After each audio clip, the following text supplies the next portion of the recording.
Can't get on, right? So if I may, Thank you. You're on. Chris, Mrs. Rogers is going to be giving you a call. She had a problem accessing the meeting. She's not the only one. I am working on that right now, Mr. Taylor. Okay, thank you.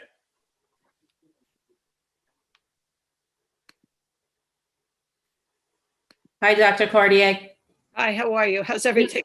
We can see you. We can hear you. You're on. You're all good. Okay. So I think I got frozen like Elsa and Anna. You're all good now.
Okay, hi everybody.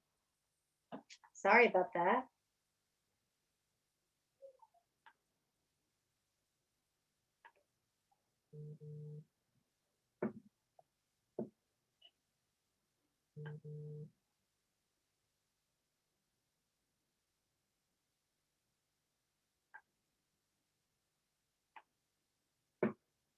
Can y'all hear me?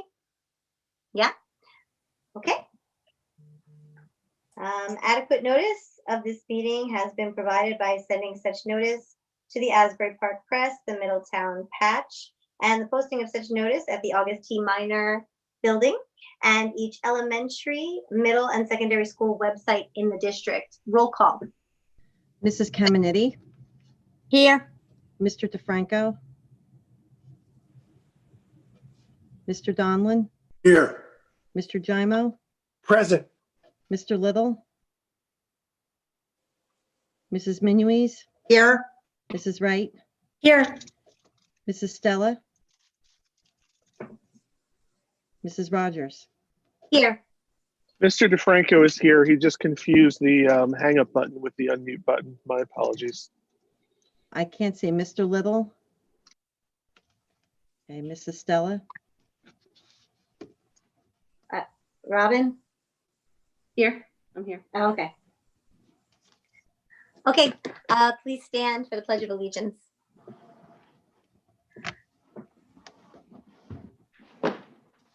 I pledge allegiance to the flag of the United States of America and to the republic for which it stands, one nation, under God, indivisible, with liberty and justice for all.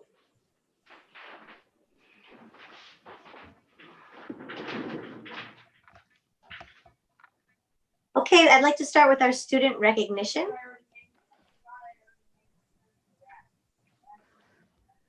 Good evening, everyone. Just going to get this so I can get my list. So good evening, everyone. So the Board of Education commends the following students for their achievements in the arts during the 2019-20 school year.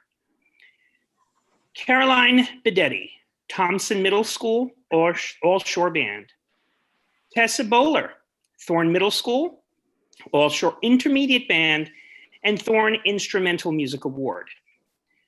Sophia Russell, High School South, 9th grade, New Jersey All-State Middle School Honors Choir. Ava Romano, Thompson Middle School, New Jersey All-State Middle School Honors Choir.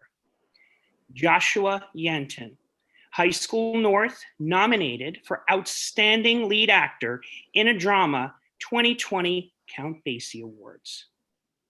And from our graduating class of 2020, Camille Puglisi from High School South, nominated for Outstanding Lead Actress in a Drama for the 2020 Count Basie Awards. And Danny DiCrescenzo of High School South, nominated for Outstanding Lead Actor in a Drama for the 2020 Count Basie Awards.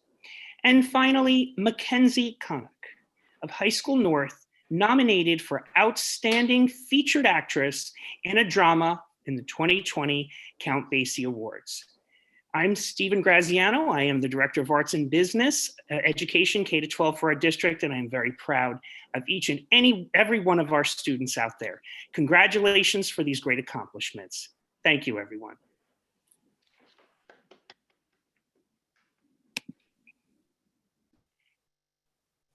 I'll just add a bravo to that, Mr. Graziano.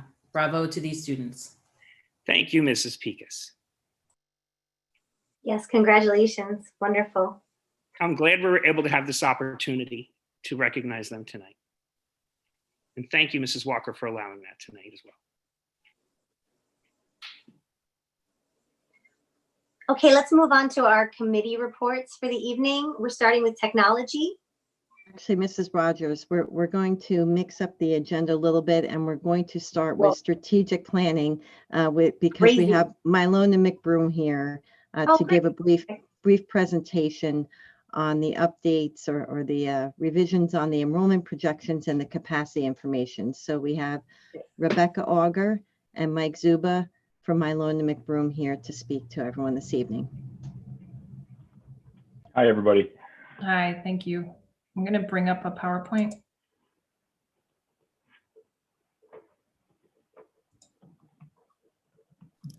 Hopefully you can all see that now. Yep. Okay. Yes, we can. Thank you. So we're here to give you an update on where we're at. Last time we were before you, we talked about enrollment projections. We have made some revisions to those projections that Mike is going to walk you through.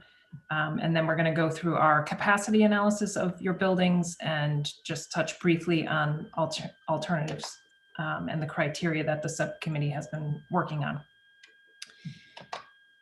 Mike, do you want to start off with the projections? Yeah, sounds great, Rebecca.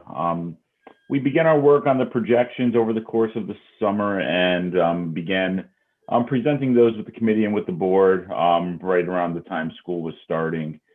We did receive some input based on the historical projections, especially, or our future projections based on some historical changes of programming, especially at the individual elementary level.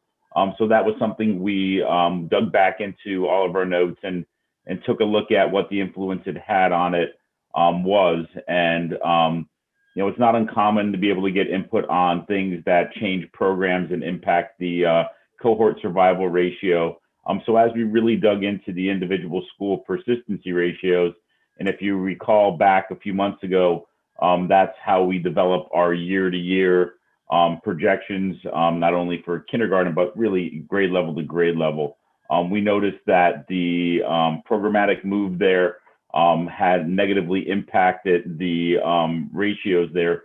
We identified and moved correctly the number of students. However, we made some adjustments to the weighting of those persistency ratios, which changed the overall individual school projections slightly. I believe it was for Navis Inc. we had a decline of approximately 24 students out 10 years. That was roughly cut in half, and it was about a decline of about 10 students out 5 years. That was roughly cut by 4 students. And what happens when we go through and make changes to the weighting of those persistency ratios, The model then recalibrates the other schools. So we had some slight adjustments there overall, but nothing that impacted the district-wide projections.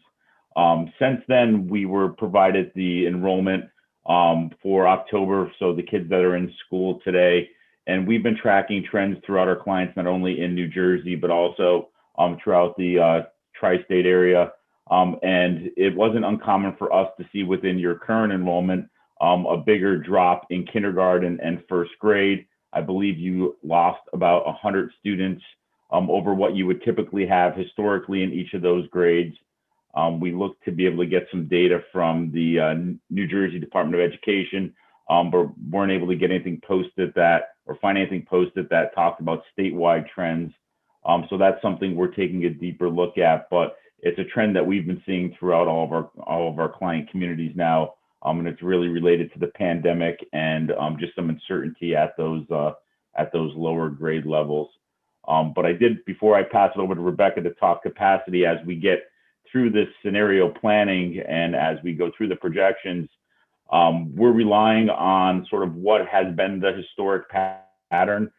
So looking at what we had projected for 2021 and future years, rather than relying heavily on the pandemic, which may have downwardly skewed the data and likely not to be a long-term impact, because throughout this process for our long-range planning, we're really looking at a window of 5 to 10 years, and our recommendations are going to reflect that.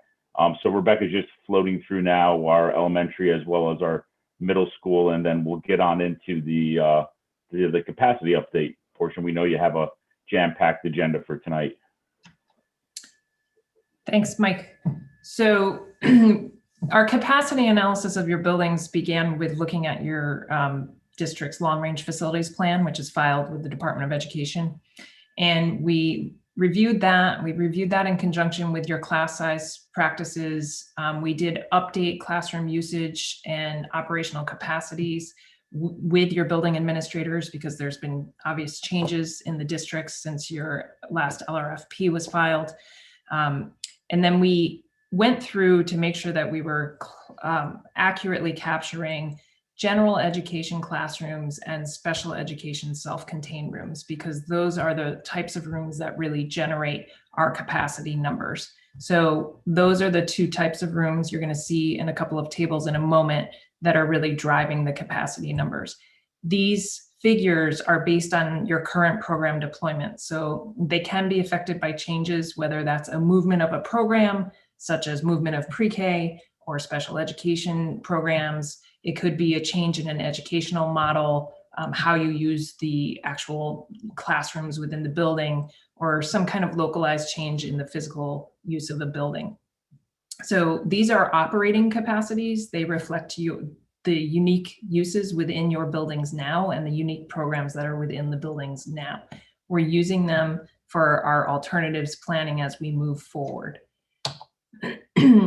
So when we take a look at your elementary schools, again, we're really looking for full-size classrooms that are used for academic subject matter. And we just identified the number within each school. And then we associated a student loading level, which is based on your basic classroom size practices now. We did vary it at the elementary school level slightly for Title I schools, which in this table are highlighted in this peach color, so that the youngest grades in those more typically Title I schools are fed at 22 per classroom versus 25 in the 9 Title I schools, and that's only in the kindergarten, first and second grades. So we have an accounting of pre-K classrooms, K through second classrooms, and third through fifth grade classrooms. We have an accounting of self-contained programming rooms at the K through 5 level.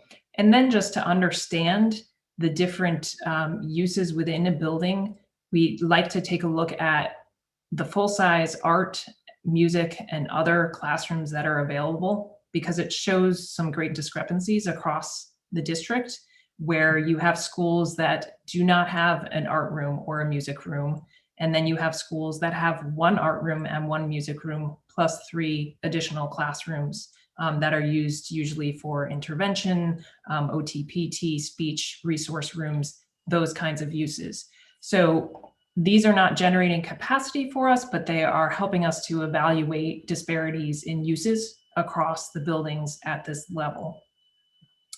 So when we calculate the capacity based on your classroom loading levels, again, sheerly based on academic rooms and these self-contained special education rooms, we come up with a maximum capacity. We calculate a 90% utilization factor on that because you can never load a building at its full capacity. You would never have the flexibility to accommodate some fluctuations in enrollment. So a 90% utilization factor on an elementary system is pretty standard.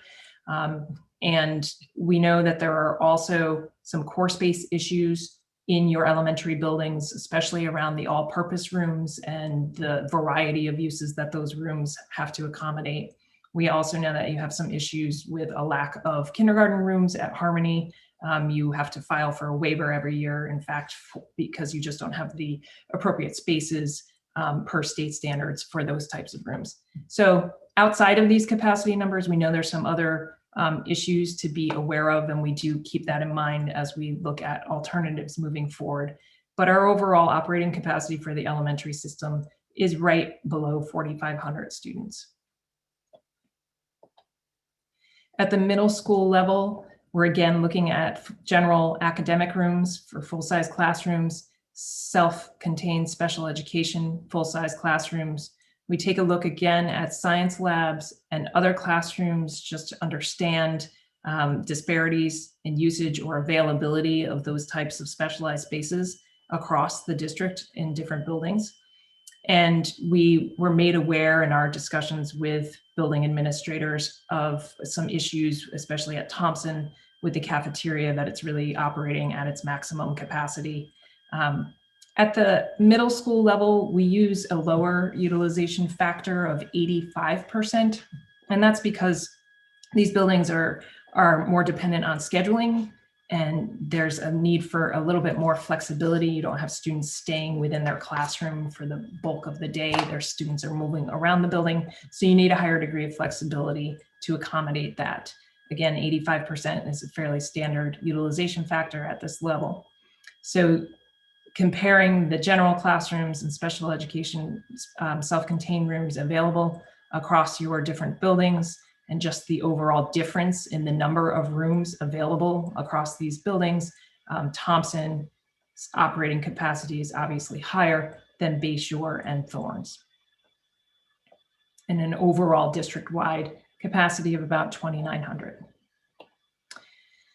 Similarly, for the high schools, we're looking for general academic full-size classrooms, self-contained special education rooms, very similar buildings, very similar number of full-size rooms, very similar use of those other classrooms.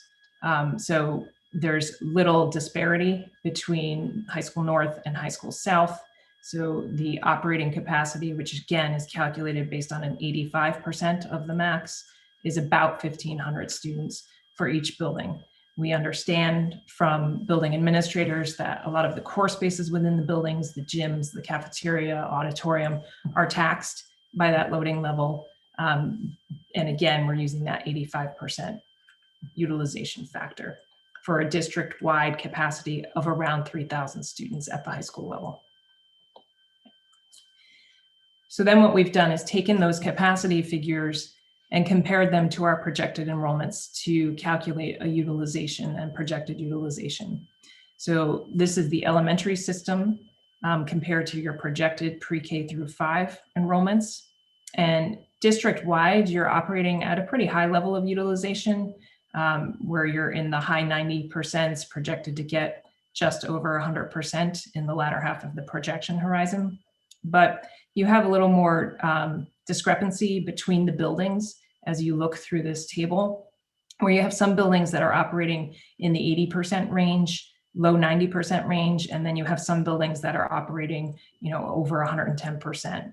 So there's a little imbalance in the utilization, and that is clear and obvious when you just look at our capacity analysis in where you have some buildings that have an art room available, a music room available, and other rooms available. And then you have some buildings that don't have rooms available for those types of uses because they're using all of their full-size rooms for academic purposes, for academic regular ed classrooms. So we can see that there's a projected increase in the number of schools that are over targeted enrollments as we look through the timeline here, and that you're on the cusp of exceeding that overall target for the elementary system when you start to get into this 102% range. For the middle schools overall, the system is operating between 75 and 80% of utilization. So that would say that there is room within the system. However, again, when we look at the discrepancy and difference between the three buildings, you can see that Thompson is operating at a much higher level of utilization than either Bayshore or Thorne. And it's a pretty large discrepancy, we have Thorne operating below 70% and Thompson at or above 90%. So there's space in the system, but imbalances between the schools.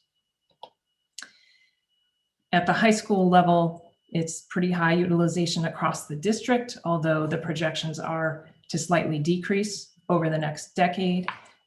South is more heavily utilized than North, and that discrepancy is projected to continue. You can see North beginning at the 95% range, dropping to about 90%. South beginning in the 108% range, dropping more to about 100%. So an imbalance between the two high schools and right at the cusp of being at that target enrollment across the district.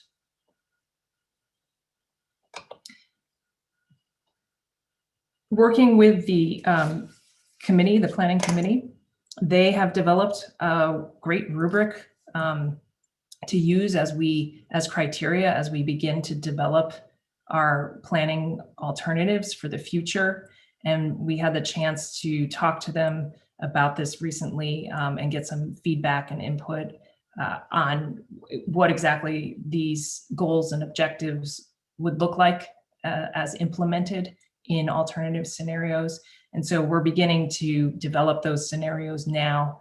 And it was a clear focus on looking at the middle school level and kind of writing the pathways to the middle schools to help better balance those schools is one objective that I think we're looking at that ties into a lot of these primary objectives of balancing student enrollments across all schools. So there's more equitable distribution and efficiency within the district, and paying particular attention to extracurricular and special education offerings, and having flexible space within the facilities so that there is appropriate space for all of the programming that the district desires to provide. And then further beyond that, taking into account the master facilities plan of how to help the district focus their investment on campuses that really are intended to serve the district for the long term. So we're starting to chew on these and with alternatives, and that is what we will be working with the committee on over the next month or so. So we're going to be coming up with 4 planning scenarios to present to the subcommittee. We will be developing mapping for those scenarios, and that any that involve redistricting, and we'll make sure that that mapping is available online for the community to be able to look at what the impacts would be. And then we're going to have that subcommittee help us evaluate the advantages and disadvantages of the scenarios so that we can hone in on a recommended alternative for the board to consider.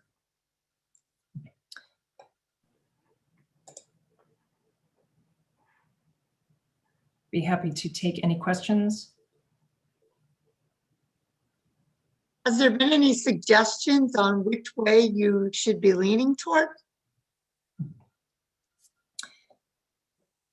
That draft rubric that was shared with us and our discussion with the administration and committee on that was really helpful in guiding us towards a couple of scenarios, some of which are going to be looking much more long-term with other scenarios that will help us set the district up to achieve those longer term objectives.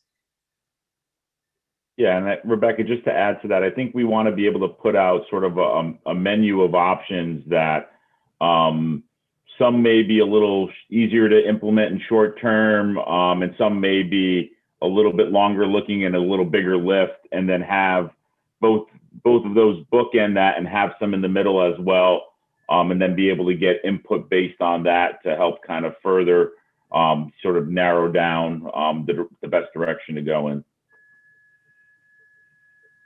Are we Hey, looking Joe. at just utilizing the buildings that we have?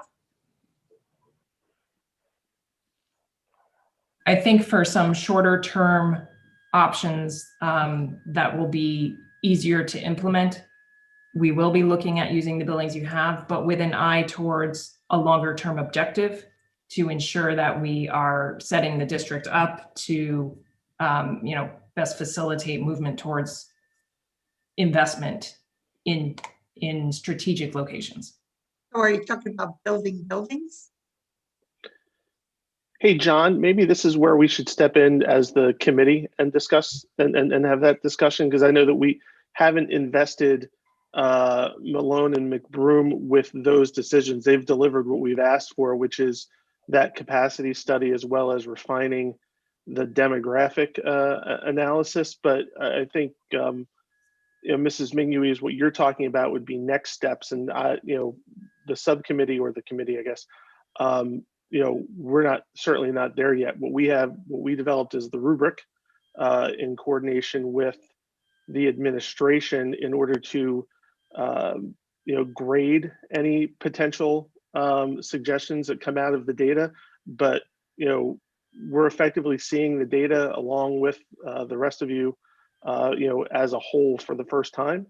And so there hasn't been any concrete discussion of investment in new buildings versus investment in existing buildings, or even as Ms. Auger said, what a recommended alternative would be, because we're just not there yet.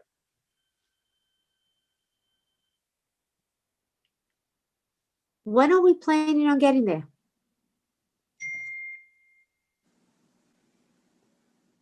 I think Mike just spoke to that, right? Mike, you had indicated that the next steps.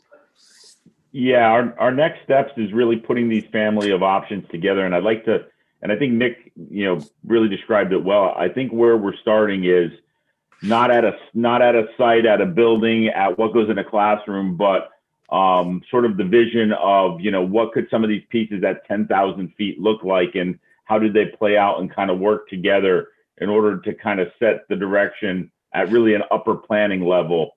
And what we're looking to do is to be able to have those options together in probably the next 4 or 5 weeks, to be able to meet with the committee, go through them, present them, get feedback, and then make revisions as necessary and come back to the board.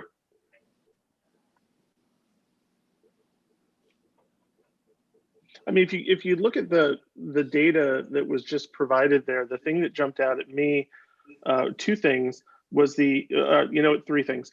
So the first thing was the extreme disparity between our elementary schools. I know it was like a Spanish Inquisition, right? 1, 2, 3. So the first thing was the extreme disparity in our elementary schools. How even though we attempt to have a consistent education across all of our buildings, it's clear through this analysis that there are some buildings that are better serving our students than others, through no fault of anybody's. It's just how the demographics lie right now. We have some students have the opportunity to have art rooms, and some students don't.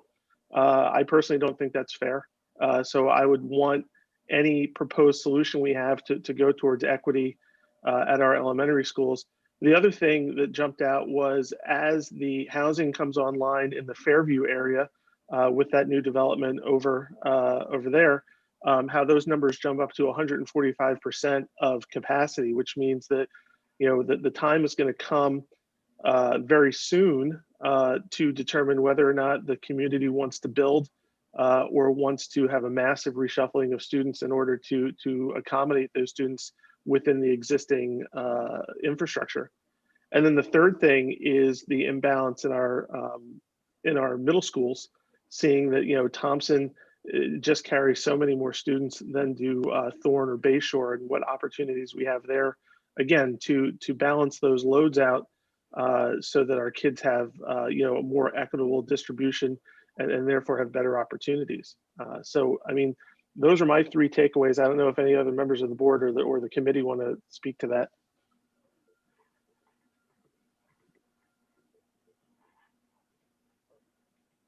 I would say to longer range, you know, the enrollment numbers got like 10 years, but you know, it's clear our elementary schools, when you look at long range facilities plan, you know, the state would think that you have a cafeteria, a separate APR, and even a library. None of our schools have that. Some of our, as we know, some are fairly old.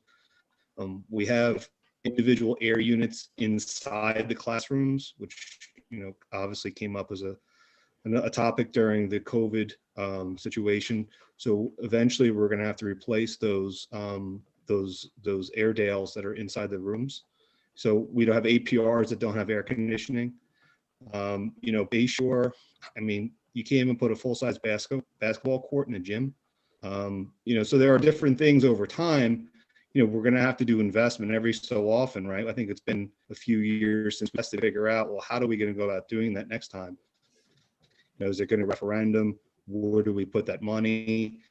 You know, in addition, even at the elementary schools, folks like the double door, you know, where they have in schools, but I don't know if that's possible in every building. So over, you know, in the next 10 years, we have to figure out like how we address those things. I mean, at some point you have to say, what do you really want to put money in place, or in certain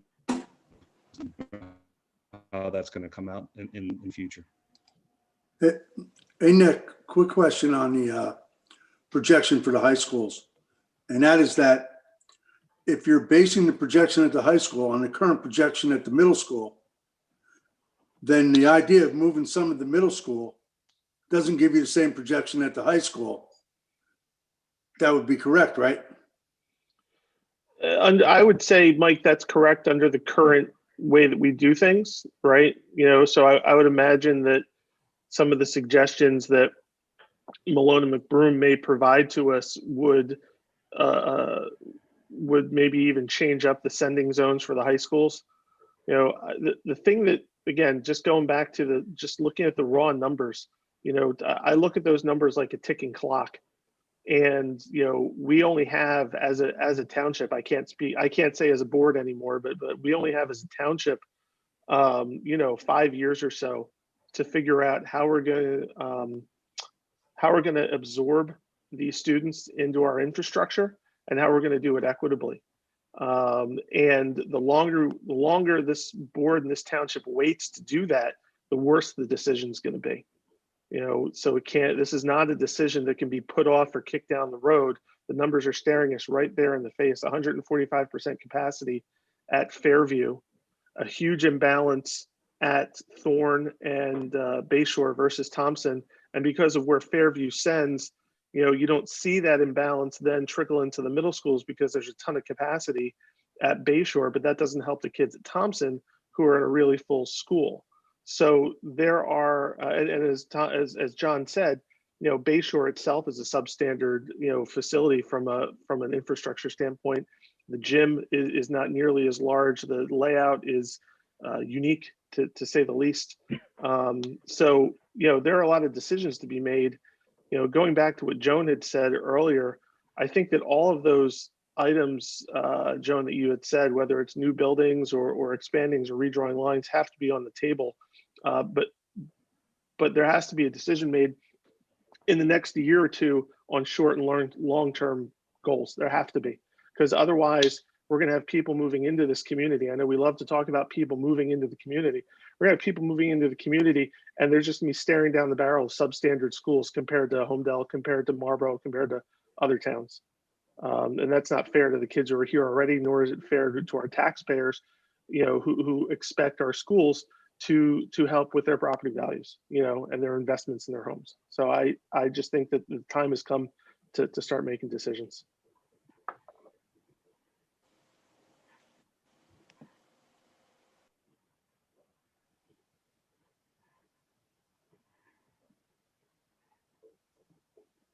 Okay. If none of the other board members have anything to say. All right, I think we can move on. Thank you. Thank you so Thank much. you, I everybody. look forward to hearing all the options in December. All right, have a good evening, everyone. You too. Thank you. Thank you, Rebecca. Thank you, Mike.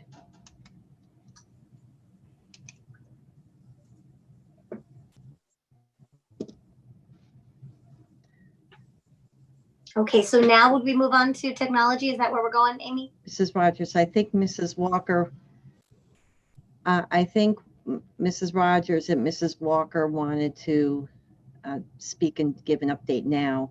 Yeah. We also have Tony Okay. Mercantani here, our township administrator, and he was going to contribute to Mrs. Walker's remarks. Yeah. So I'll do the superintendent update a little bit early right now. Okay. So what I wanted to talk about was, the COVID situation. It's been a very difficult month, November, and I know everybody's been getting their notices. We had to postpone phase 5, which was supposed to start this last Monday. The anticipated date is now basically 4 weeks away, December 14th. We had to pivot 4 of our schools to virtual instruction this month. And we had an additional school closing as of tomorrow. Bayview is now pivoting to virtual instruction for 2 days while we await some test results due to not only cases, but a high number of individuals with symptoms. We had to suspend our athletic programs at the high school this week. And the closing of the schools also had an impact on the performing arts program, our band, and our co-curricular activities. The virus is increasing in our community and in our schools. We've had 53 positive COVID cases in our school this month. 8 of them was in one day this week, Monday. We had 8 cases alone. Year to date, there's 75. So from September till the end of October, we had 22 cases. And then in the last, 2.5 weeks, we've had 53. So just want you to know that we're doing everything we can to keep our staff and our students and our school community safe, but also keep our schools open. This is becoming more difficult. We do believe wholeheartedly that our students should be in school and our athletes should be on the field and our students should be participating in performing arts and in their co-curricular activities. And we work every day to make that happen. We monitor each school. The cases, they come in, we get notifications of new cases from the morning through the evening. They come in as they come in, basically. And when one comes in, the school nurse investigates it. She tries to figure out all the significant facts, the dates of the testing, dates of any symptoms, last time student was in school, trying to figure out possible sources of the infection, and then also the in-school close contacts, which is really a very difficult task to do depending on the situation and the school level. So our administrative team then takes all that data and we review it. We look for connections with other health data in the school, other cases. We try to rule out any spread within the school, and basically try to figure out what the situation is. We also always have the assistance of our Middletown Health Department, Mr. DiBenedetto. He gives us so much of his time every day, usually multiple times a day, we are, meeting with him on our Google Meets to go over, new cases or a couple cases that came in that day. And his expertise has been so much help in us keeping our schools open. Because that's what we're trying to do. Every time we're looking at these cases, we're trying to make sure that we're not putting students in danger, but we're able to keep our schools open. So we try to look at every case, put all the pieces together. We don't have a threshold. I get asked that a lot. Well, what's the number of cases before you close a school? There's no such thing the way we're doing it. I know other districts do that, but you'll notice when we send out our notices that there's, sometimes it'll have 4 cases in one school and 6 cases in another, and the school with the 4 cases has to close temporarily. That's because of what's going on with those cases, not the number of cases. We feel that looking at the cases is the real indicator. In fact, say you have an individual in the school that could be positive, but that person has been out on quarantine because they were a close contact to somebody who was positive. So they've never been in the school being infectious. They find out they're positive, but they haven't been in school maybe for 5 days. That really has not as much impact on the health and safety of students and staff than a case where someone has been in the building prior to becoming, or just prior to becoming either positive or symptomatic. So this is the type of things we look at. So, I'm going to turn it over to Mr. Mercantante. He's our township administrator, and he can give you some information about what's going on in our town. Because what's happening in our school is really just a reflection of what's going on in our town and in the county, in the state, in the country. So Mr. Mercantante, he's the township administrator, and he's gonna talk about that. Thanks, Mary Ellen. Yeah, just to piggyback on what Mary Ellen said before I get to the overall numbers, we have meetings a lot like this just about every day, and we go through these cases pretty carefully. That's why, if you look at the Department of Health criteria, you can start talking about closing a school with 2 cases. But that's why their criteria is called guidance. It's not black and white. So we look at each school. If we were closing schools at 2 cases, they would have virtually all have been closed by now. But we don't do that. We look at the specifics of each case and try to find connections. So if you have cases where a majority of students or staff clearly contracted it outside of the school, like they have a spouse or a family member, a household member who is positive, we usually determine it's most likely that that's how it was transmitted. And so we keep that aside. It's only when we get to the point where we can't rule out in-school transmission, with the potential for people to become positive while in school or because of some in-school interaction. That's when we get to the point of looking at closing a school, because we can't rule out in-school transmission. And that's why we made the decisions. And when I say we've made the decisions, we collaborate on these things every day, and we come to a joint decision on what's the best thing to do in each school situation, and we'll continue to do that. So I think everybody needs to rest assured that these are not quick decisions. They're not easy decisions. They're based on a lot of thorough detail that you can't even imagine that we get into in trying to analyze the cases and where the likely sources are. So that being said, as Mrs. Walker said, we are seeing a significant uptick in cases. We have a graph that we just recently completed that follows the cases going back to March and early April. Oh, there it is. Thanks, Pat, or whoever put that up. But there you see it. And it's a U but the right side of the U is now higher than the left side of the U. So we never thought we would see a time when we were having case numbers that were higher than we saw in the spring during the peak of this pandemic. But the fact is we are. And the graph you're looking at today, right now, doesn't have today's number, which is 9 higher than yesterday's number, which is the highest one you see there. Yesterday, we had 34 cases. Today we had 43. That's the highest number we've ever recorded in a single day.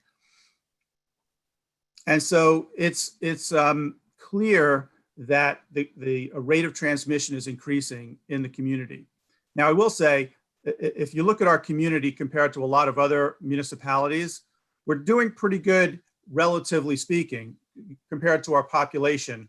Our proportion of cases based on our population isn't as high as many places. But still in all, the numbers are high. And it just means we have more people here to potentially get infected, and more people potentially likely will be infected. We are still #1 in Monmouth County in total number of cases, not proportionally, but certainly #1 in total number of cases. The other thing that's becoming telling is the age distribution. I can tell you that back in the early stages in March and April and May, we virtually saw no cases involving children. It was very, very rare that we would see that. Just since November 1st until today, basically, we have 11 cases of children under 4 years old, or 4 and under. That's significant. 20% of our total cases since November 1st are people aged 19 and under. And 58% are 44 and under. So we're starting to see that more people in younger ages are becoming positive. The concern with that is that many of those people are coming home to older family members. And so what we anticipate seeing now is the numbers again creeping back up for the older age groups because they're being exposed to potentially or likely asymptomatic young adults. And that's where we're going to see an increase in our older population probably in the coming weeks.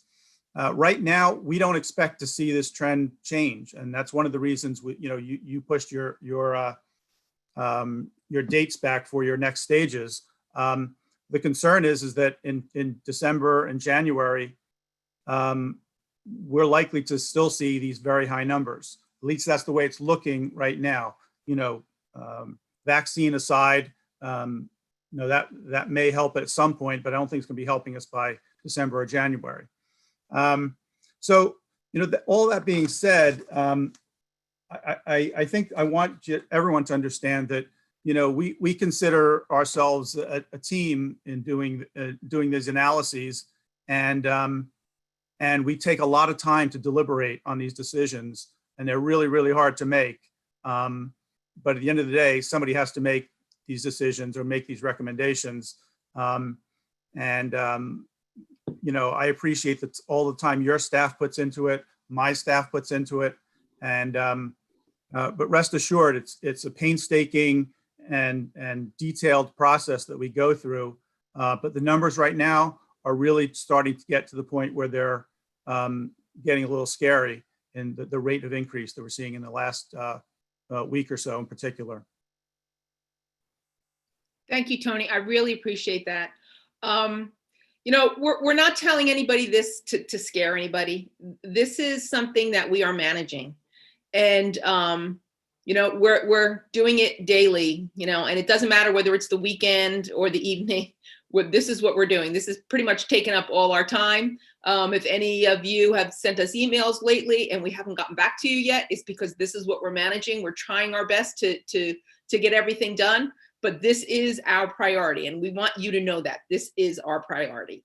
And we will do everything to keep our students and staff and school community safe. We're not going to take chances, but we're trying to keep the schools open. It's a balancing act, but we have a priority of student and staff health and safety. We do want you to know that. And just because you see a high number of cases, like we said, that isn't a telling story in itself, right? It's what the cases are, and that's what we are constantly looking at. So that's pretty much my update for today. Just wanted to keep everyone informed of what's going on, because I know there's questions and worries and concerns out there. Hey, Mary Ellen, I have a question for Tony. Yeah. Tony, given the trending on these numbers, is there anything the township is planning to do in terms of communication to residents or anything proactive? And by extension, is there, because we have, all the township's kids, in our schools, is there anything that the district can help the township with in terms of communication or education? Well, I think that, we try to put out information on a regular basis to the community. Obviously you guys do too. I see your emails coming in at all hours of the night with this. We're trying to get the message out that people do need to take this seriously and follow the advice that we're getting about masking and about social distancing and about staying away from crowds. And if we take it very, very seriously over the next couple of months, we might have a chance to really minimize the spread. But as everyone said, I mean, the overused term is fatigue about this thing, that people have just gotten fed up with following the rules. And so they're being a little more careless. That's probably part of it. I think the fact that we became more social in September with schools opening, with sports starting and all those other sorts of things, restaurants becoming more heavily used, all those things contributed to it. But I will say one thing that, would be helpful, as you've probably seen on the governor's regular press conferences, they talk about the rate of success for contact tracing. And we experience it ourselves. Our success rate with contact tracing is below 40%. And that basically means that 60% plus of people that we call either don't answer or refuse to answer or give us no information. And it's hard to imagine why. It's like, it's almost like they think they're being a rat, or they're telling on somebody, or they're telling tales out of school, or whatever it is. But people are very, very reluctant to share information about who they've been with. We have situations where we will call and ask for contacts and get no information. Then we get called by a contact and said, hey, I heard so-and-so is positive, but by the way, I was a contact of theirs. If the person had told us from the beginning of who their contacts were, we might have been able to get in contact with people a little bit sooner.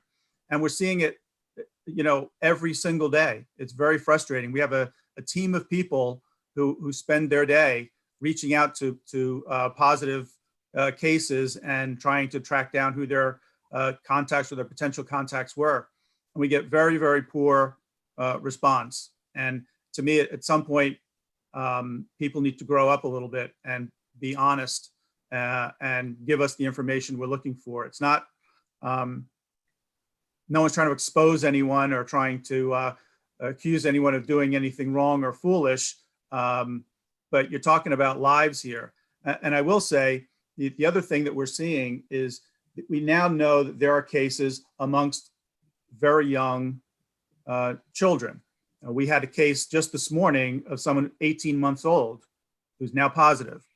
There are some people who you'll talk to and they'll go, oh, little kids don't get it. Well, that's just not true. We have a young adult in town who's in the hospital right now with COVID.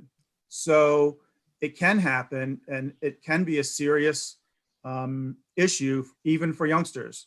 And I don't think any of us want our children or grandchildren to be one of those who winds up in the hospital with COVID, especially when it was probably avoidable. So that's really the message. But just be smart. Do what you're advised to do by people who know what they're talking about, and we have a chance. But I always say it's a short-term pain for long-term gain. We'll deal with it now. It'll be a little rough. It'll be unpleasant, But if we don't, this will last a lot longer. Thanks, Thank Tony. you. That was great. Yeah, that was, thank you. That was perfect. Yeah, we're trying to keep everyone safe. We're trying to keep our schools open. We just thank you for your continued support by doing what's right. Social distancing, wearing your masks outside of school as well as inside of school, to stop the spread of this. And that's how we're going to get through this. Thanks, Tony. That was great. Thank you. You're welcome. Thank you so much. Sure. And thoughts and prayers for the children who are in the hospital and their families. I can't imagine. It's horrible. Oof. All right, so can we move on to technology?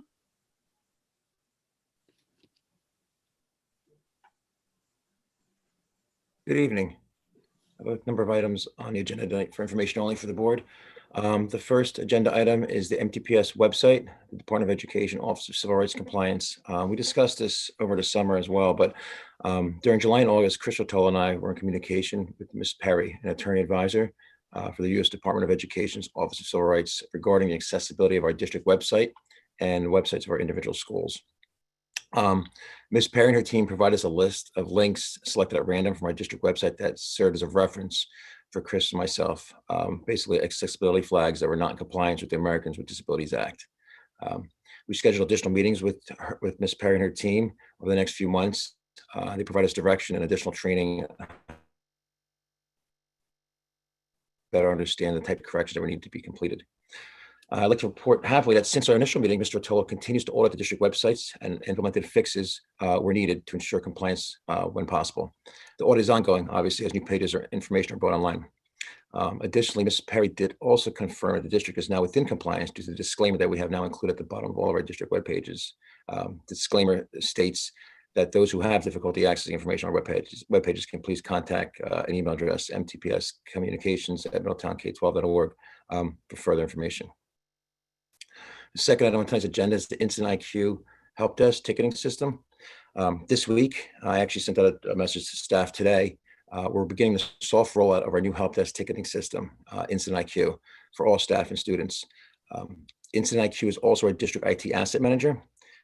While we initially implemented the asset manager module in the spring, the abrupt switch to virtual learning forced us to postpone the second phase, which was the help desk ticketing system. So now it is online, it's in a soft rollout, and for the remainder of November and throughout December, we'll continue that soft rollout, which will allow our staff and students to begin to familiarize themselves with the new system, allow us also to work on any kinks that may come up. Beginning in January, we will move completely to the new help desk ticketing system and disable our existing support application. This new system is much more robust than our old antiquated existing help desk system, and it allows our staff and students to have greater control over the ticketing support process, also enhanced communications with the tech department, and allows them to create, maintain, and complete tickets from any device in any location, which is much better than what we have now. Another added benefit, because now we have our asset manager and ticketing system combined, it allows the tech department greater management and understanding of technology support trends that we'll see and help us make better choices moving forward. Finally, last item on tonight's agenda for technology is the staff technology usage survey. Dr. Morales and I created a technology use survey that was shared with all staff on October 28th. The purpose of the survey was to gather feedback from our teaching staff on current hardware and software usage, as well as needs in our new learning environment. The responses reflected a good cross-section of our population. We had 15.5% from each of our high schools, 31% respondents were from our middle schools, and the remaining 30% approximately were from our elementary level. While we're still in the process of analyzing all the survey results, we were immediately able to see some interesting trends from our staff. For example, on the software side, we definitely see a segregation in software being used in the elementary level compared to that in the secondary level. So we're going to look deeper into this to see if there could be any cost savings found, maybe by reducing some campus level agreements and possibly repurposing those funds for other applications that teachers are requesting. On the hardware side, a glaring trend seems to be the request by many staff for new interactive flat panels to replace some of those older smartboard projectors, which we've been doing over the last few years. Staff that currently have those interactive panels feel they have an advantage in teaching in this new hybrid environment compared to those who don't. So as we continue to explore the results, we're going to organize them in a way so that we can use them in our discussion as we create next year's budget. Any questions?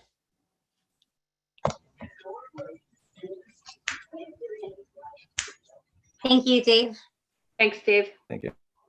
Moving on to student services. Hi, everyone. We have only voting items this evening. Our next committee meeting is actually coming up next week.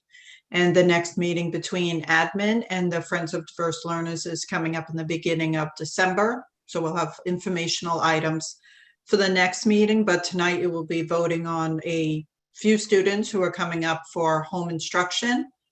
A few students who are going to out-of-district placements, and just one additional contracted provider who will do some evaluations for us. So very brief tonight. Does anyone have any questions on any of those? Thank you. Thank you. Moving on to finance and facilities, Mrs. Doherty. I didn't know, Mr. Little, if you want to give the report, or would you like me to report out on our committee meeting? Can you hear me clearly?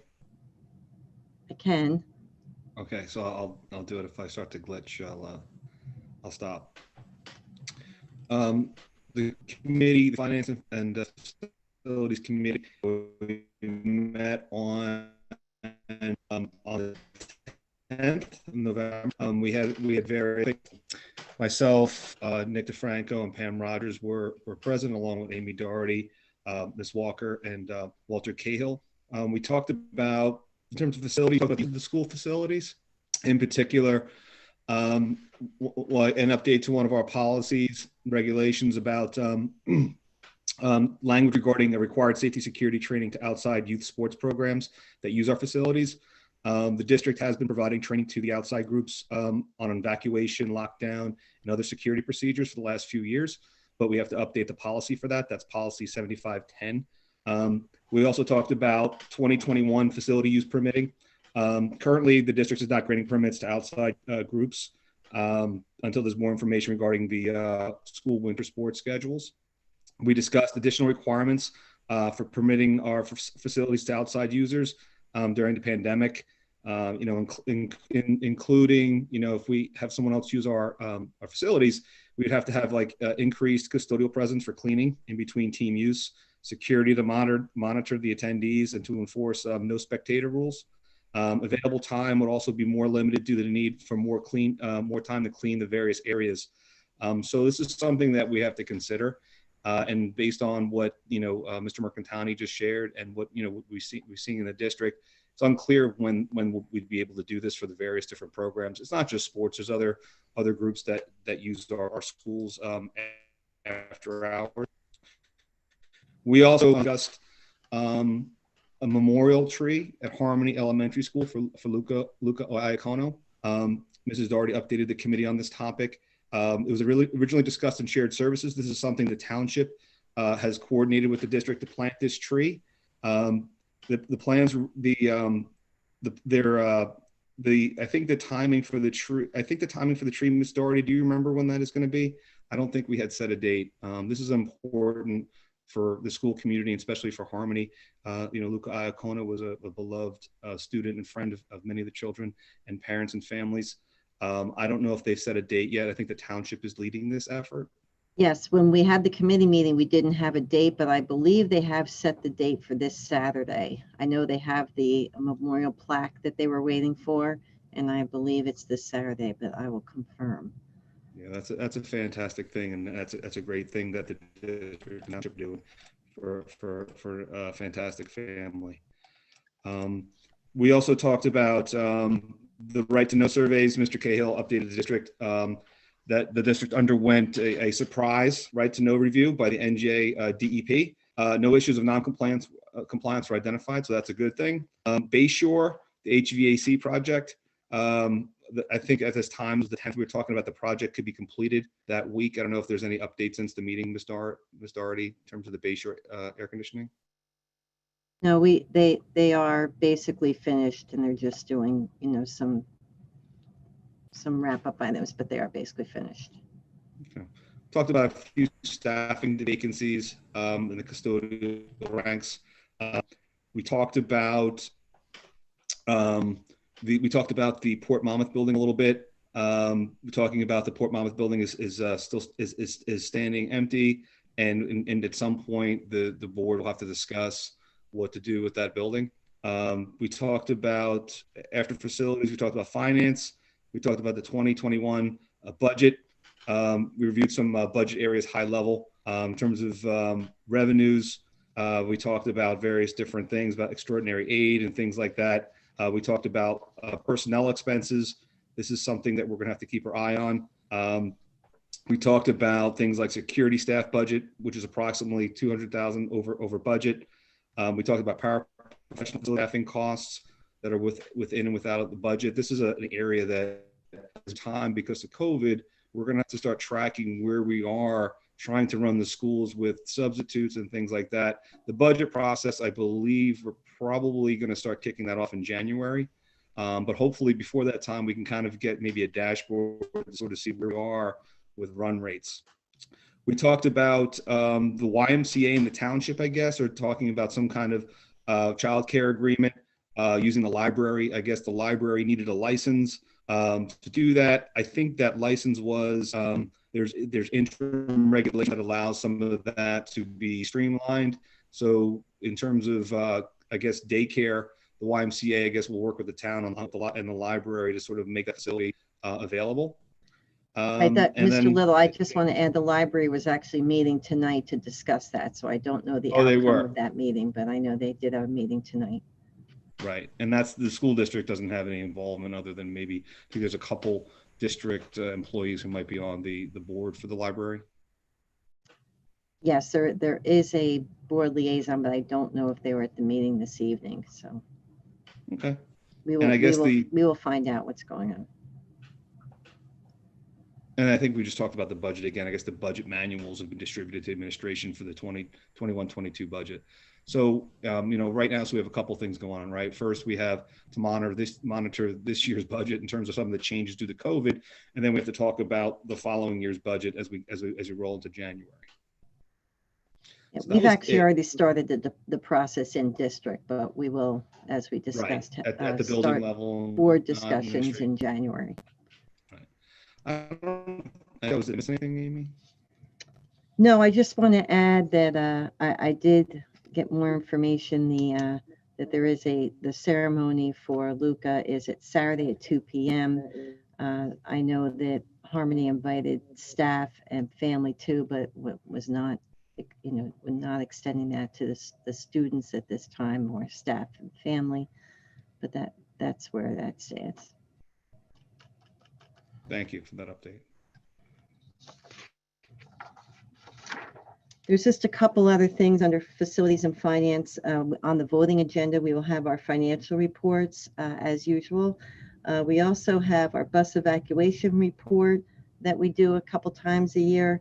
We have an item for approving IDEA grant funding that is targeted for an equity and inclusion specialist. We have to, that's mandated that we do that.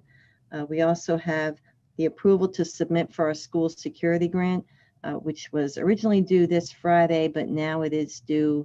They extended the deadline to, I believe, December 21st. So it is pushed back a little bit, but we needed a board resolution to submit that, and those are our allocated funds. We also have an item on there related to the HVAC upgrades that we've been talking about doing at Middletown High School South, with additional monies that we had remaining in our ESIP funds and our referendum funds. So we have an item on there to approve a submission to the state, because the first step is to get approval by the NJDOE Department of Facilities to move ahead with that project, and also a resolution to approve our architect who's been working on all of our HVAC work, Spiesel, to move ahead with designing of that project, and to also do construction, administration, and closeout. So that's on the agenda as well. Amy, how many other schools have had the HVAC projects done? We've been focusing on all of the secondary schools. So we've done a significant amount of roof, and this is all rooftop units at this point, but we've done a significant amount of, I think we've basically done all of them at High School North and at Thorne and Thompson. You know, there are still units left to do at South and at Bayshore. So, you know, looking at the units that would be the next up in priority, you know, there are several units at South, you know, that have not been done previously. And since we have available funds, because some of the bids came in lower than we had projected and so forth, we are able to pick up some more of that work with these funds. So that's what we're trying to move forward with. But we can only focus this money. We have discussed, because the original projects that this money was tied to were for the secondary schools. We have to continue to use this money for secondary schools. I know we've talked about needs at the elementaries, but we would not be able to fund that with these funds.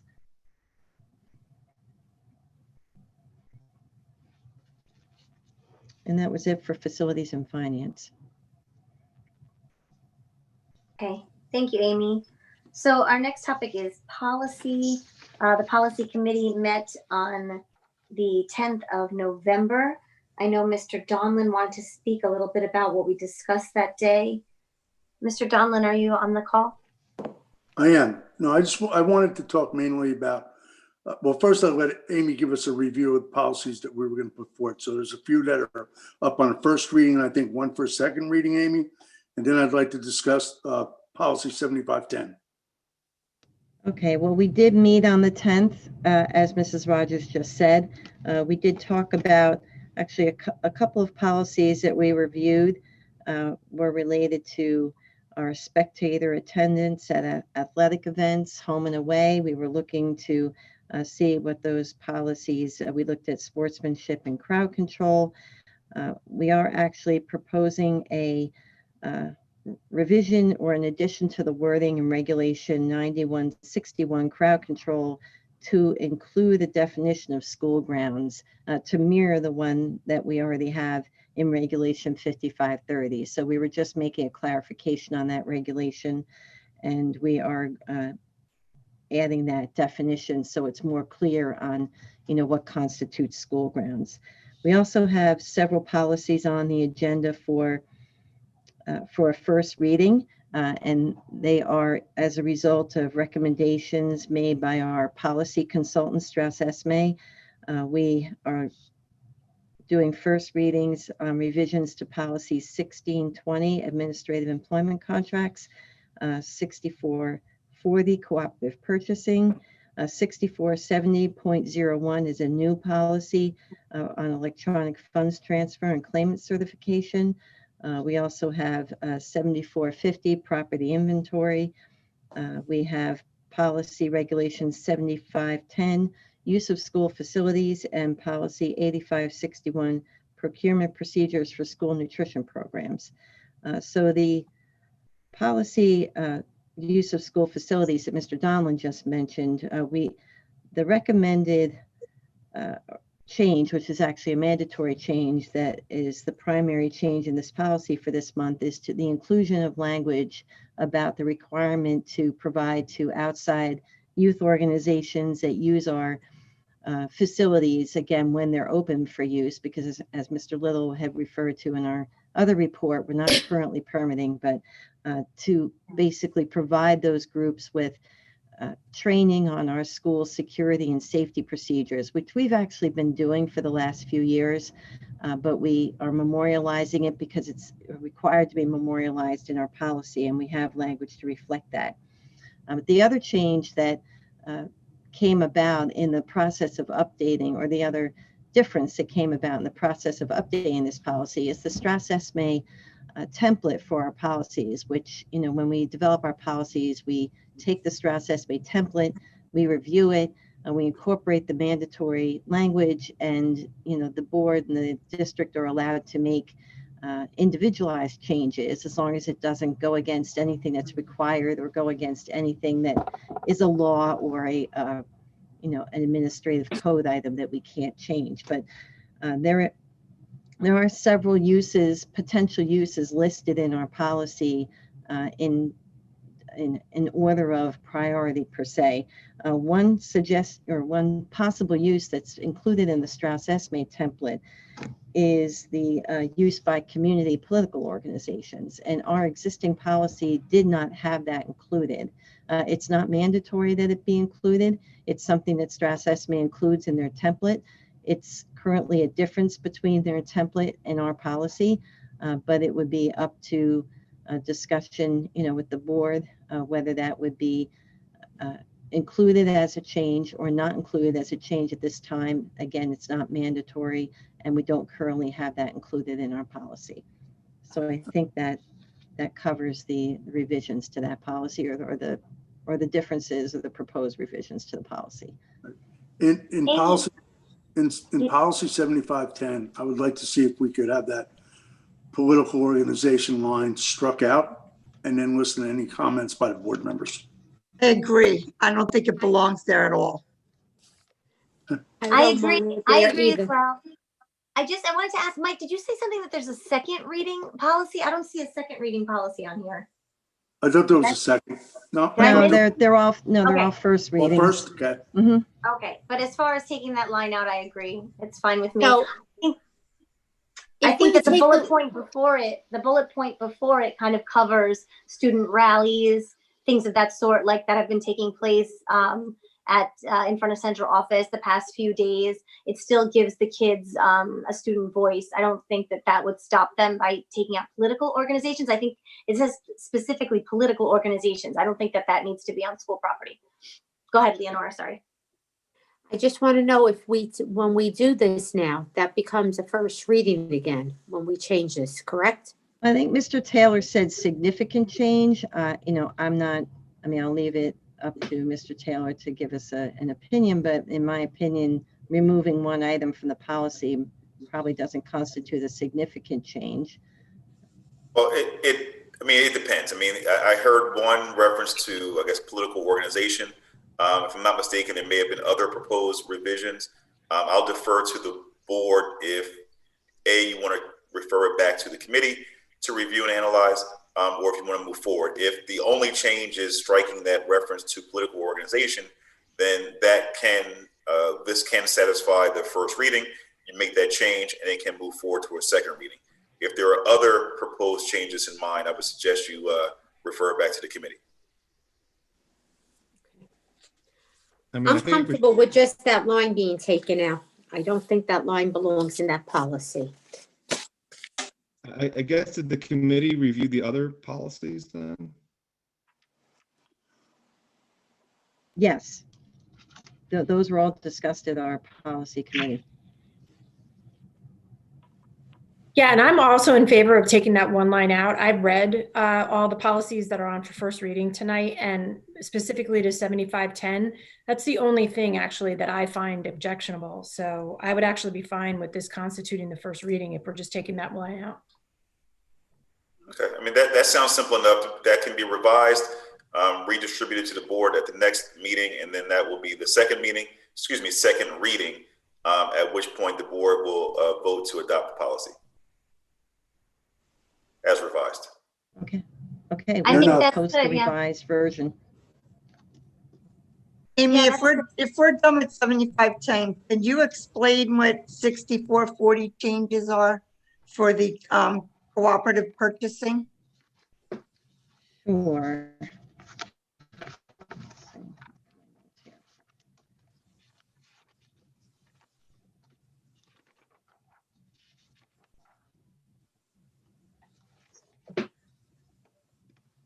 So 6440 was just revised to reflect changes in New Jersey Administrative Code, the code that governs our public school contracts law. And the policy guide was revised to include updated definitions for the term lead agency, registered members, cooperative purchasing system, and joint purchasing system. Those are all terms that are included in that code. So there was also some language that they removed that they considered to be redundant. And there were 2 legal sites taken out that were no longer accurate, and they've been updated. So it's really just language to make it in compliance with the updated administrative code. It was an existing policy. We're just updating the language. Yeah, I read it, but I just understand why they were changing it. Yeah, it's just language changes. Hey, Amy, can we talk a little bit about, scrolling, 9161 crowd control. This is a regulation, not a policy. So I guess what I'm wondering, it looks like the changes are in the spectator rules, and specifically, we made a revision changing property and premises to grounds consistently because grounds is the defined term. But does this regulation grant the administration it would be the administration the ability to actually enforce say a barring of a spectator or even removal of a spectator? Can we talk a little bit about that in case the spectator's behavior or actions are detrimental or somehow considered to be against the policy here? So in other words, what teeth does this have? Well, we didn't, again, the only thing that we changed was adding the definition of grounds, and I'm looking to see if I have those other policies in front of me, which I don't know that I do, but I do remember that the policies already contain language about, if there were repeated instances that were not in compliance with, our rules and regulations, that would give the authority to, have somebody not attend events, or, if it was something really egregious that, they would be, asked to leave the event. But I guess my point is that if repeated actions like this happen, how does the district enforce that? So thinking, in the after times, right? Because right now, things are weird, but if there's somebody, say, comes to football games and for one reason or another violates the policy multiple times, how are they to be kept away? Is there anything in here that talks about restraining orders or other such legal actions that can be taken against such spectators? When we were reviewing those policies and regulations at the committee meeting, there wasn't any language in there that talked specifically about restraining orders. It was really language that just talked about, not being allowed to attend a school event. And I'm trying to find, the language that we were talking about that you're referring to, but that wasn't anything that we changed with this regulation. That was just the language with the definition. Mr. DeFranco, I'm sorry, Mr. Taylor, if I could just add, I just found the section under spectator rules. It says a spectator who violates any of these rules may be evicted from the event, and persistent disregard of these rules may cause a spectator to be barred from future events. That was already in the regulation. Right. I guess what I'm asking, maybe Mr. Taylor, you'd be able to talk to this. What I'm asking is that those two sentences don't really have a lot of teeth to them, because it seems like it would be pretty easy for someone to just disregard them. So what I'm wondering is, how do we actually add teeth to this? Well, again, this, generally speaking, the regulation is the administrative guide to enforce the board policy. So the teeth needs to be in the policy, not in the regulation per se. The administration superintendent adopts regulations. Regulations don't need to be voted on by the board. They are for the administration to carry out the will and the intent of the board. Generally speaking, a public entity does have the right to ban persons from their property, its property. Even though it's public property, there are rules and regulations attached to being on that property. That may include calling the police if there is an alleged violation of the criminal code or the municipal ordinances, or it may be as you indicated, banning from the premises if it's being disorderly, disruptive to the orderly operation and or educational interest of the district. I would have to review the policy that corresponds to this regulation to give a further opinion on it. In some instances, it may require board action. In others, it may be an administrative action or directive from the superintendent. Okay. All right, thanks. You're welcome.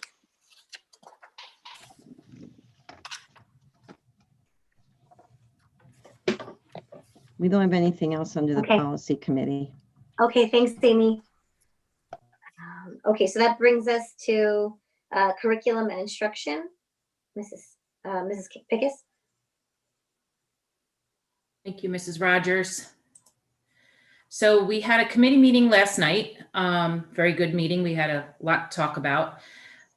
We shared with the committee members a draft of what our new online student course selection guide will look like. It's currently under development. It's in its infinite stages. It will be available to all students and their families, K through 12 in our district. Anyone who visits our district website and school websites will be able to click on it to see all the different middle school and high school course offerings, learn about the content and the curriculum that's covered. We're also going to be adding some new features to that site, including student testimonials, teacher testimonials. There'll be links to the department Twitter feeds. So we really hope that students will take advantage of perusing this online course selection guide when making their selections for their courses for the following year. We anticipate that it will be ready for launch on our district and school websites by the end of December, just in time for students to be visiting it and thinking about their course selections for the 21-22 school year. Next month, Mrs. Orozco will join us, and once we anticipate that the site will be ready for everyone to see and be introduced to it at our December meeting.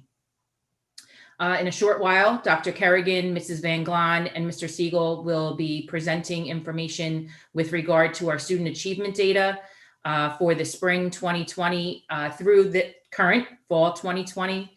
As everyone knows, we were unable to administer the statewide student learning assessments, the NJSLAs, as we typically do each year due to the pandemic. However, we do have achievement data to share with everyone, and we gave the board committee members a preview last night with regard to some of our local assessments, and as well as our high school SAT assessment results from the late summer and early fall administrations. On the agenda tonight, we shared with the committee members, there is a recommendation for a grant partnership with Monmouth University. I believe that Mr. Ranella is going to speak a little bit more about that in his update, but Dr. Morales did give the committee members last night just a brief overview of its intent with regard to assisting us in improving our civics instruction in alignment with the revised New Jersey student learning standards for social studies instruction that were recently released. We also talked about the administration of the PSATs for our 10th grade students at both High School North and High School South. We have been discussing that possibility since early fall. We had postponed the administration of the PSATs for our 10th graders in the fall, as we typically do, because of College Board social distancing requirements and the fact, that we were just coming on board. We did administer it to our juniors, and that was very successful last month. So College Board is offering to another PSAT administration on January 26th. So at this point, we are recommending that we reserve and order the test for our 10th graders so they can take the PSAT on January 26th on our school campuses. So that will be available to all students in 10th grade, whether they are a hybrid cohort at the time or full virtual students. Everyone will be invited to participate, just like we did with our juniors last month. This will require, though, due to the social distancing requirements that College Board has instituted, that our 9th, 11th, and 12th graders will be fully virtual that day. So we will be communicating that, both high schools. I know Dr. Cartier and Mr. Kirkpatrick and their guidance departments, Miss Nicholas, and Dr. Trudell will be starting to communicate that information with our 10th grade parents and students, as well as the 9th, 11th, and 12th graders, and reminders will be sent as we lead up to it, that it will be a virtual day, again, for all freshmen, juniors, and seniors, and it will be a test administration day for sophomores. We do think this is an important endeavor. It does give our 10th graders and their caregivers, their families, the ability to review and assess where the results show strengths and weaknesses, and it really does allow them to better prepare for the they're sitting for the SATs, which typically happens, a couple months afterwards. We started to discuss curriculum planning and budget proposals, recommendations that the department will be making for the 21-22 school year budget. Mr. Siegel gave an update on our high school project adventure, high and low elements. If you're not familiar with it, at High School North and at High School South, if you've been in the back of those buildings, you may have noticed what looks like almost like we call it almost like an ROTC boot camp like setup. It looks like a very, very big adult version of a jungle gym. And that is our high elements. And we talked about the fact that our low elements are located in both schools in alternate sites or areas. And Mr. Siegel shared the inspection report and recommendations from the company who assists us with implementing that instruction using the Project Adventure resources that we have.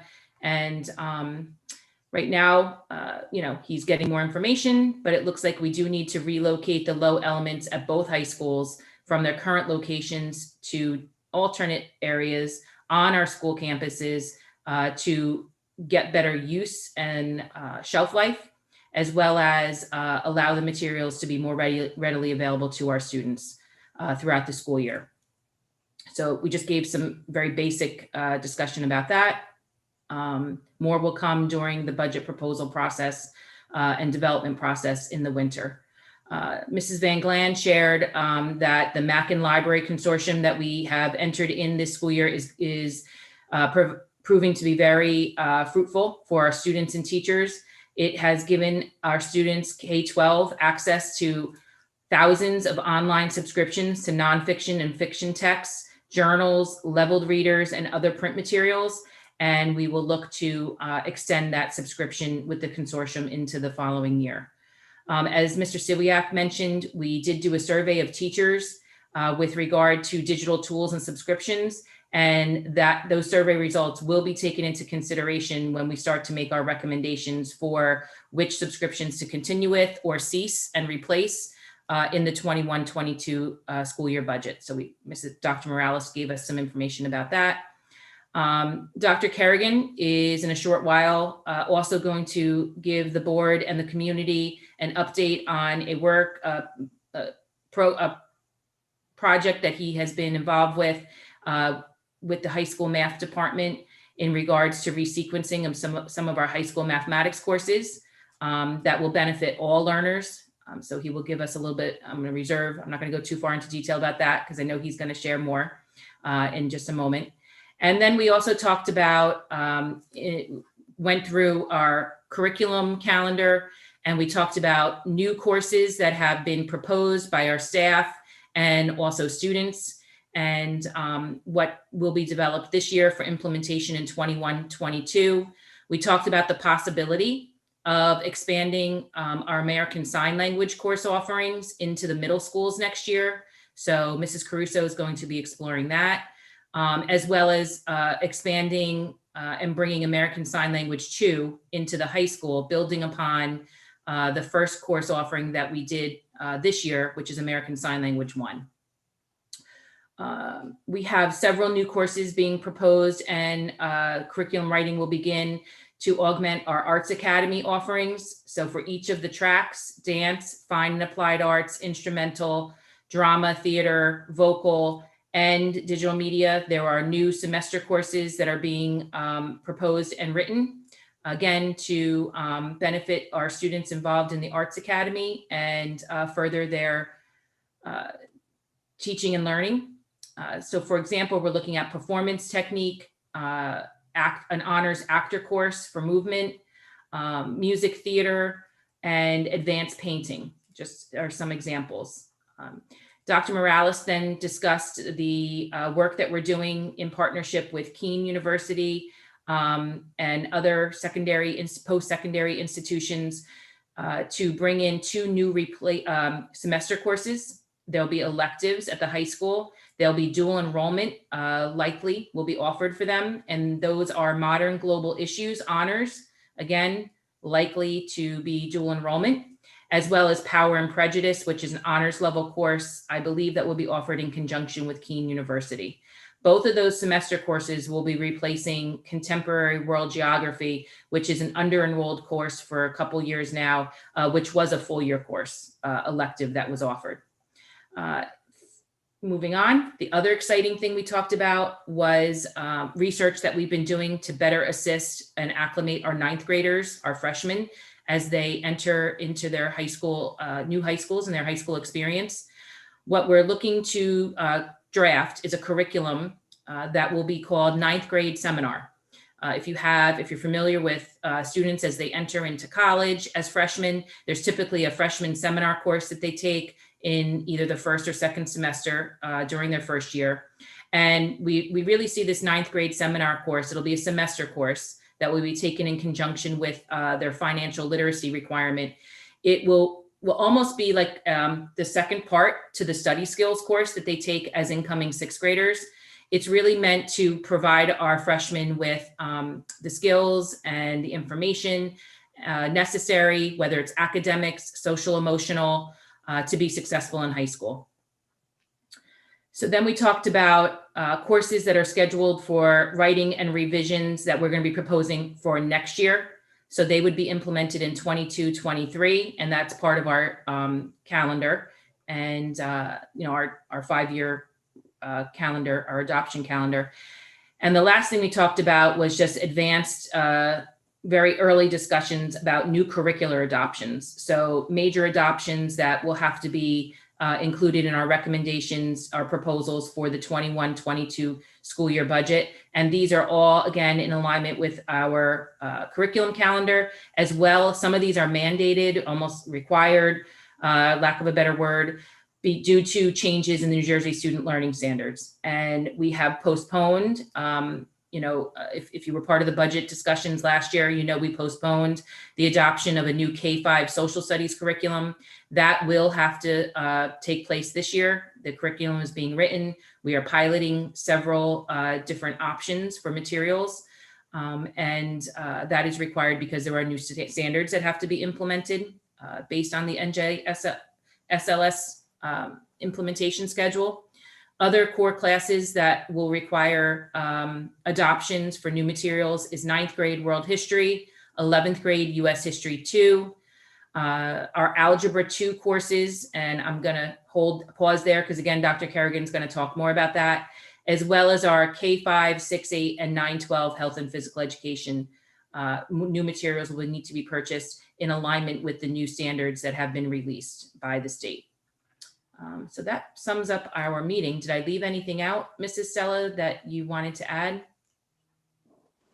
No, as a matter of fact, you said that few of the directors will be following up with data, with the data presentation. Yep. So. Okay, so I'll turn it over. Does anybody have any questions? We will post the minutes to the board portal tomorrow. We just had the meeting last night. We were finalizing them all day today. So we will post that and you'll have a much more detailed visual anyway of the different courses and curriculum writing that I just highlighted tonight.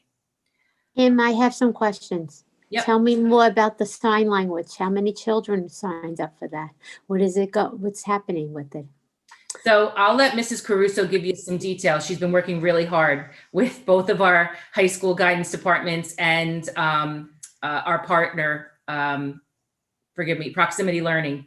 But we do have quite a bit of students who have registered, and I'll let Mrs. Caruso give. We have 2 teachers because we have it in both schools now. No. How are we going to get? Can you hear me? Yes, go ahead. We have one person who teaches on A day in one high school and on B day in the other high school. But Well, this worked well the with same the teacher. It's a virtual teacher. Right, that's what Same I'm person thinking. who teaches A day in one high school and B day in the other high school. And we have a para who facilitates the class, so somebody is in the room with the students and can enter the grades for us, who goes to one high school on one day and to the other high school on the other day. There's a total of 121 students in the classes. There are 6 classes total. That's great. This year. Yeah, I'm not going to lie and say everything was smooth. We've worked out some of the kinks. We're really got a handle on it now. After many hours of, communication is the key. to anything like this. There's been a lot of communication, especially recently as we're finishing up this first marking period, to make sure that as we move forward, that it gets smoother as we go. So I think we're going to be okay. Is that same teacher, are you planning on doing that in the middle schools with the same teacher, the same way? How are you going to do it there? We will do what we did last year. First, we will look for an in-person, a body, that we can hire to do it. Of course, they're not easily found. I know. So, but that will be the first thing we'll do. And if that doesn't work, then we may consider doing what we've done this year with a virtual person. But that same person won't be able to do both because she's already got a full schedule here. Unbelievable. Tell me something. This counts as a language for the children, or is this? It does count as their world language. Absolutely, it counts as their. Oh, I love it. Requirement. This is very exciting. Very nice to hear. Thank you. You're welcome. Yep, we're feeling just as positive. So we're glad it's working out. Like, I agree with Mrs. Caruso. There's been some bumps, but we're getting through it, and it's a live and learn. It was a new venture, and we're getting better with it every day. So we're looking forward to possibly being able to grow it, not just at the high school, but also at the middle school. Mm-hmm. All right. So at this point, I'm going to hands off the computer. Dr. Kerrigan, I'm going to turn it over to you because I think you're going to pull up the presentation. Dr. Kerrigan, Mrs. Van Glan, and Mr. Siegel are going to walk us through some information regarding our student achievement.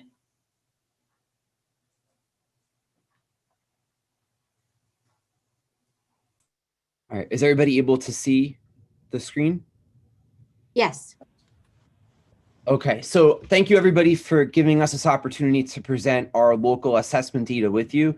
As Mrs. Pekas mentioned, we didn't have the results of any 2019-2020 standardized assessments in grades 3 through 12 for English or mathematics because they weren't administered in May. So instead, we are going to talk about our local Linkit assessments in each of the grade bands. Imagine Learning, which was a district adoption from April that we've continued with through the beginning of this year, the SATs, and we also have a refresher on last year's assessment reports. In case you're unfamiliar, the district uses the Linkit program as a benchmarking tool. So students take a couple of Linkit forms each year. In a normal year, it's A, B, and C. Last year, students only took 2 Linkits due to the remote learning shift that took place due to COVID.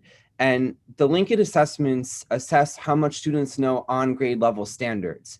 They're benchmarks, so we don't expect them to get 100 or most of the standards right on the first try. It's standards that they're learning that current year in the grade level they're in. If students show mastery of standards early on, that shows teachers that they might not need deep review in that area later on, and they could give students other tasks on that standard. If students don't know the standards, that could be a place where additional work is given or intervention or anything of that sort. Our teachers did a great job last year working with the Linkit assessments. They encouraged students to be metacognitive and to think about their learning. They had them reflect on their progress and set goals for the next time. And the best part about the Linkit assessments would be that they predict how the students are actually going to do on the NJSLA assessment. So students have an idea all year long about where they're headed, and that allows them to set goals for themselves and pathways for improvement. So I captured some math and ELA data for you just to show you how our students progressed over the course of each grade level, from a district standpoint. So on this slide here, we have all of the elementary math Linkits from grades 2 through 5. And within each set of 2 bars, we have how the students did on Form A and then how they did on Form B. And in all cases, you can see that there was growth over the course of the year. As students learned content, they were able to retain it and apply it to the subsequent assessment as the year went on. So the first assessment was given in October, and then the second one was given in January. Elementary Linkit for ELA followed the same type of trend with increases through grade 3 to grade 5. Our middle school teachers also gave Linkit in grades 6, 7, and 8. The Algebra 1 students are in the last group of 2 because they took a different Linkit test. These are the honors level students. And again, you could see here that we were able to maintain improvement most markedly in 8th grade. We saw a big jump from the first form to the second. There's lots of reasons for why some jumps are bigger than others. It could be, where the standards fall during the year and where the tests fall. So if they seem to line up in the same spot, there could be a bigger jump. Sometimes the test falls before the standards are covered, so there might not be as big of a jump. But our students took it very seriously, and so did the teachers. And I'm really happy with the growth that they showed over the course of the year. Similarly, for English language arts in the middle school, we noticed the same type of growth. In our high schools, we did a lot with looking at Linkit and the SAT and the overlap in question phrasing and question style and the alignment to the New Jersey Student Learning Standards. And I'm proud to report also in Algebra 1, Algebra 2, and Geometry, we did see continuous growth from December to February as the year progressed. We gave our students reflection sheets as they took the Linkit assessments so that when they answered a question, they had to gauge how confident they were in their response. And that served as a great way for them to gauge how they felt they were doing, and then also offer an opportunity for teachers to look at it and conference with students. Same for English language arts as well. Mrs. Van Glan, did you want to add anything to the Linkit discussion?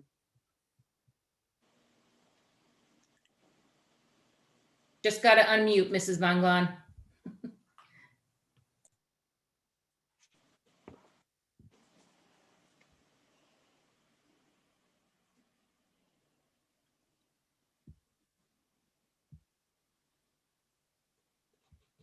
All right. Maybe I'll keep going till Ms. Van Gogh gets back on. Yeah, if you can keep going, Dr. Kerrigan, and if Chris Rotolo is there, are you able to unmute Cindy? I think she's having a hard time doing that. Go ahead, John. I'm sorry. Yeah, no problem. So I was also going to report on our SAT scores. We got a hold of all of our results from last school year and also this school year. So for last school year, the assessment was only given in August, October, November, and December. Unfortunately, again, due to COVID, there was no testing in March, May, and June. So we compiled the New Jersey state average for ELA and for math, as well as the school district's average for ELA and for math. When SAT scores are reported per section, they're usually reported as a 500, a 510, they're multiples of 10. So these averages, don't always end in a 0, and that's okay. It's the sum of all of the scores divided by the number of students who took them. As you can see, our district's average is above the state average, and then each individual school in the last two columns also is above state average for ELA and for math. And it's really interesting how close the two schools are. So for North, and South, it's really only a matter of a question or two, because each question is roughly 10 points toward the score, that the averages are apart. So we're really happy that the schools are performing above state average. And going into this school year, we're even happier to report that in both ELA and math, not only are we seeing an upward trend from September to October, but we continue to maintain averages above the state average. So we're happy about this, to see our students achieving. And Mrs. Van Glan and I work very closely with the teachers, and we incorporate the SAT question into our curriculum. We have the counselors reach out to students, got them on Khan Academy so they can get the personalized preparation through the Khan Academy site once they upload their PSAT scores. So this continues to be a work in progress and something we look forward to growing out and expanding upon. Is Mrs. Van Glan back? No, there's something going on with her volume, with her mic, John. Okay, no problem. So we were also going to talk about Imagine Learning. We adopted Imagine Learning back in April when we were on remote, and we wanted to have some type of platform that allowed students to get some instantaneous feedback on their learning, as well as personalized practice. And in our presentation, we've included some summary statistics for both math and ELA. Students are taking full advantage of this platform and are completing many lessons, and also spending a good deal of time on it. We have a comparison from spring to summer. We were happy to see a lot of our students continued using Imagine Learning even after the school year was over. into the summer months to keep up with all the content. And we noticed the same thing for ELA as well. A lot of students spent a great deal of time on it and then continued their work through the summer months. So overall, you know, we're really, really happy with how hard everybody's working, and we really wanted to see the results of those spring assessments. I think we were gonna, you know, do a great job on those. Unfortunately, we didn't get to have them. But in case anybody's interested, we do have slides that show the testing results from 2018, 2019. If you were at last fall's Board of Ed meeting, we had a data carousel presentation where we looked at trends in the data, and we just asked questions. We looked at the data and we were trying to figure out, you know, what can we do better? What can we do to help these students understand the standards? We didn't want to draw conclusions right away, but we just came up with questions and then went back to our teachers and came up with action plans to improve on areas that needed. And that was a work in progress all last year that continues into this year as well. So we have those slides for all the subjects. Mr. Siegel, we have science, if you wanted to mention anything about science. Sure, I'll just make a quick note about this is the information that we have from the 2018-2019 school year. Obviously, as Dr. Kerrigan said, the administration of the 2020 test was canceled. And these are the scores that were reported out by Ms. Orozco back in April to the board and to the public at that time. We would love to have had the 2020 exam to work with, to have a couple of years of data in here. This was the first administration of this new test. This test replaced the end of course exam that was given at the end of biology previously. All right, so that is our assessment report. And I also wanted to just give a shout out to our teachers. This model that we set up is a choice board. Our teachers in grades K through 12 have been engaging students with choice boards where they can click on the way they want to learn the content, whether it's a video or a text-based document, and how they want to practice it. So we got some inspiration from them on how to make this a living document for our community. So thank you very much also to the teachers. And Dr. Kerrigan, I know you're going to work with Mr. Rotolo to get this choice board up on our website for parents to, and any board members, anybody in the community to review. Absolutely. Are there any questions from any of the board members about any of the data that Dr. Kerrigan just summarized for everyone? You might need a little bit more time to digest it. I know we all did when we first saw it. Okay, I think Dr. Kerrigan, you can move on, give the quick synopsis of the restructuring of our mathematics courses at the high school level that you are working on. Sure.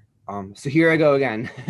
I have another presentation for you. I'll try to move through it in a fairly quick manner. So I'm very excited to share that I've been a part of a lot of meetings with math supervisors across the state and across the country. And a lot of the conversations have been about Algebra 2. Around the country, we realize that Algebra 2 has been a gatekeeper for students. And we don't want that. We want students to love math. We want them to take math courses that lead them toward the area they want to study, whether it is a STEM path or not a STEM path. So we began this work in the spring, developing Algebra 2 pathways where students can choose the type of Algebra 2 they want in their junior year. Some other developments happened over the summer with resequencing and electives and things like that. So as a result of all those conversations, getting feedback from guidance, from stakeholders, from teachers, from other supervisors, I would like to share with you a little bit about our proposed pathway plan for next school year. So just to give you some images here, and they're all linked at the end of my presentation. Again, there's been articles, there's been podcasts. It was on Freakonomics. It is written in collegiate math journals. It's being pushed out by the Association of Mathematics Teachers of New Jersey that are geometry sandwich with algebra on top and Algebra 2 on the bottom has been around for so long, and it might not be the most efficient and productive way to educate students in a world that is now very data-driven and requires a different skill set leaving high school. Currently, with our setup, students don't have access to math beyond AP Calc BC. We've been seeing an increased interest in the opportunity to take multivariable calculus. And we would love to offer our students that opportunity. We just don't want to accelerate the middle school math curriculum anymore. We believe that's very foundational. Students should have time learning about ratios, rates, proportions, and the basic foundation. Standardized testing has been changing. We're looking at a new graduation test next school year in grade 11. That is a very algebra heavy test. The SAT assessment also is a predominantly algebra heavy test. The amount of geometry on it has been lowered to low teens. There's barely any. When we looked at our curriculum, we noticed that there's gaps between middle school geometry and high school geometry. They have a year of Algebra 1 in between. And then we experienced the same gap from Algebra 1 to Algebra 2. We have geometry in between, and in some cases, the financial algebra course as well. For our most mathematically motivated students, if they want to double up to get to Calc 2, they unfortunately lose an elective. They lose an opportunity to take a computer science course. And we don't want that to happen either. We would like for these students to take as many courses as they can in their area of interest. We also know that a lot of students want to take Algebra 2 because it looks good on a college transcript and it provides them with excellent foundation for a placement test or a first semester college course. And then statistics. We currently have a mindset, and not just Middletown, but more generally speaking, that calculus is a superior way to end high school, but statistics is equally as excellent and rich and helpful. And we would like statistics to be a more integrated part of our course offering and not just an elective or a second option senior year. So with all of this in mind, we looked at our curriculum. In geometry, specifically in grades 7 and 8, we do cover a lot. The middle school standards go over area, volume, transformations, and all sorts of things that students see again in high school. So currently, when they're sitting in grade 9 Algebra 1, they're not looking at a lot of this. Likewise for algebra, students in grades 7 and 8, in particular grade 8, do a lot of algebra. They learn how to solve equations, they learn how to graph lines, they work with exponents. A lot of the things they do again in Algebra 1, but at a deeper level, they get in the middle school. So with all of this information, what I am proposing is an inversion of Algebra 1 and geometry. And the rationale is that if we can put Algebra 1 right next to Algebra 2 for our non-honors level students, that will keep grades 10 and 11 very algebra focused and will allow students to perform better on state graduation assessment, SAT assessment, Algebra 2 in general. We want our students to be able to take an Algebra 2 class and actually, have a really good learning experience in it. And coupled with that is the ability to choose the type of Algebra 2 they want to take. We are writing right now an Algebra 2 STEM curriculum, which prepares students to take pre-calc. And we're also writing an Algebra 2 data curriculum, which prepares students to take statistics, AP statistics, data science, you name it. And they can decide their sophomore year which one they want to take. And it's very simple. If they plan on taking pre-calc or calc, they would take the STEM course. If they have no interest in that, which is totally fine, they could take any statistics or financial application class or data science class they want. We also are expanding our course offerings for our top tier students to include multivariable calculus. This has been requested. We actually have a student right now doing an independent study, and we would like to make this a part of our course offerings. And in order to do this without accelerating the middle school curriculum, we will be offering an online summer course through Khan Academy, which will be free to the students and monitored through a Google Classroom. If students choose to complete that work over the summer, they would go right into AP Calculus BC as a junior, where there would be a substantial AB review, and then they would sit and take the BC Calc test their junior year. Many school districts run a standalone AB BC course, so this is not unreasonable. We believe this is a way to allow students access to multivariable calculus without speeding up the foundational curriculum of the middle school or early high school. You'll notice we didn't flip the honors order we didn't flip the Algebra 1 geometry order for honors, and that's only because the Academy high schools want students to have Algebra 1 before they apply. So for our Middletown middle schoolers who choose to go to an Academy high school, we didn't want to put them at a disadvantage and have them take geometry first, then Algebra 1. In addition, by having our honors sequence this way with Algebra 1 first and Geometry Honors second, we allow students to take our Algebra 2 Pre-Calc Honors course if they choose, and that will allow them to get to multivariable calculus if they choose. I should add, getting to multivariable calculus is not mandatory. The whole point is that when students get to junior year or senior year, they have choices. We would like them to choose the math they want to take that best aligns with their career and post-secondary interests. We don't want to force anything specific on them. And as we continue to flesh this out, we will make any minor adjustments to the curriculum. We're currently writing the Algebra 2 curricula right now, and we will provide clear information to the guidance department and to the stakeholders. This resequencing doesn't involve extra staff. We were able to do this by eliminating our trigonometry course. This is the last year it's being offered. We are eliminating full year SAT prep. We looked at enrollment trends, and we can schedule a spring section only that backs up to our portfolio course and satisfy the demand we have for the course. We're seeing a lot of students doing summer prep or using Khan Academy on their own time, or just being happy with the SAT prep they're getting in their regular math course. So we're going to repurpose that full year of SAT prep to a different course for those teachers. And then for next year for curriculum writing, we will write the multivariable calculus curriculum. We're looking at having it dual enrollment with Seton Hall so that students can get credit out of it if they so choose. And then the Algebra 2 Pre-Calc Honors Double Up course will also have a minor revision to make sure that we have complete alignment so that students can take advanced calculus if they choose. All right, so I think I mentioned all of these things. And then last, if you're interested, if you'd like some more reading, I have a sequence of articles that discuss the need for Algebra 2 pathways and other ways of thinking about the high school math sequence. I'm very excited to consider this further and make this a reality for our students. I think we'll see more students taking math their senior year. I think we'll see greater achievement levels, and I think we have something to offer everybody, which is the most important thing for me.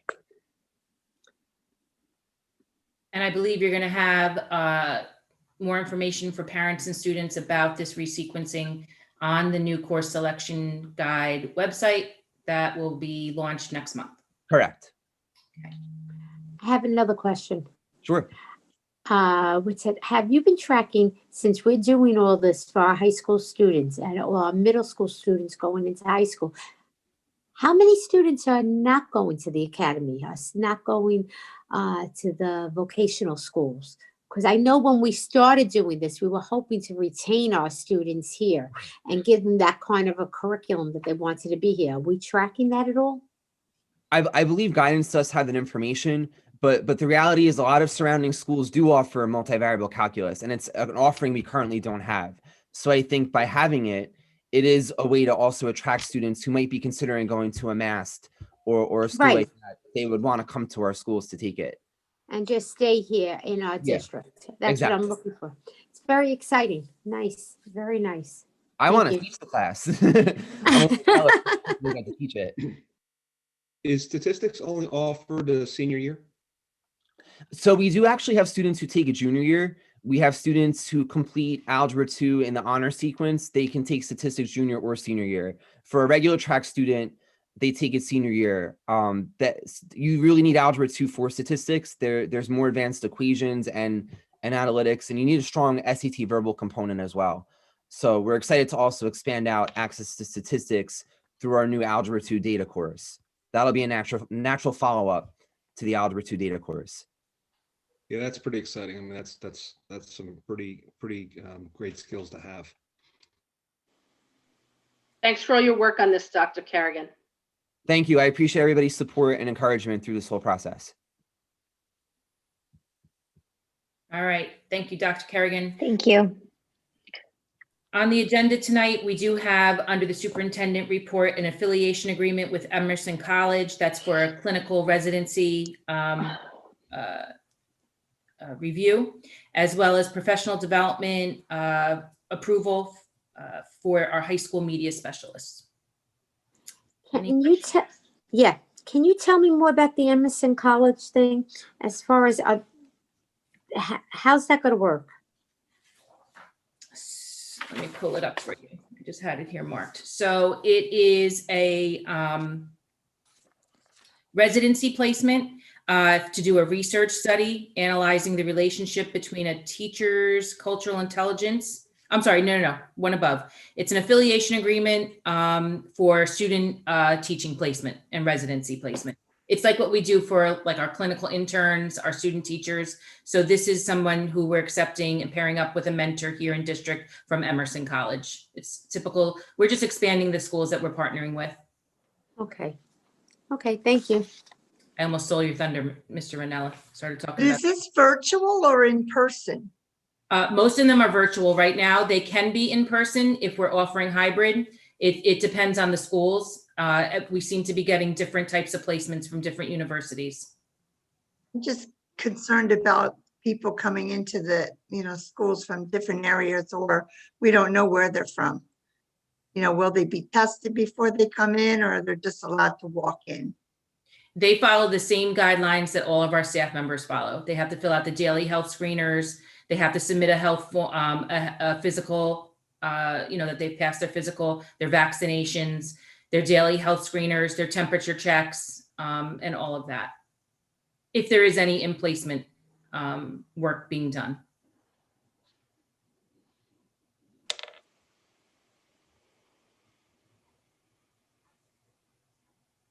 Okay, that wraps it up for curriculum.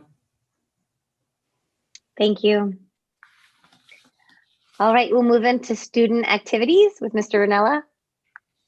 All right, so my presentation might not be as exciting as the presentation by Dr. Kerrigan, but Mr. Rotolo, if you could put up the chart there for the SSPS. Thank you. This is our report from the Student Safety Data System. We have to report our acts of violence, vandalism, substance abuse, weapons, and HIBs on bi-yearly reporting system. So we report from September to December, and then again from January till the end of the school year, end of June. And this is just a 2-year comparison. You can see that obviously between 2018 and 19, and then 2019 and 2020, in most categories, there was a drop in what we reported. Obviously, that was a lot of that was due to the shortened school year last year when we had to go all virtual. But if you look at it, just so you have an understanding, the violence, vandalism, substance abuse, weapons, and HIB confirmed are violations that are reported under what used to be the EVVRS. A few years ago, we had switched to the Student Safety Data System, the SSDS, and that also requires us to report any student code of conduct infractions that require a suspension. So where it lists other incidents, those are infractions that didn't meet the violence, vandalism, substance abuse, weapons, or HIB, but they were code of conduct infractions that required a removal from instructional settings. So that's what the other incidents are.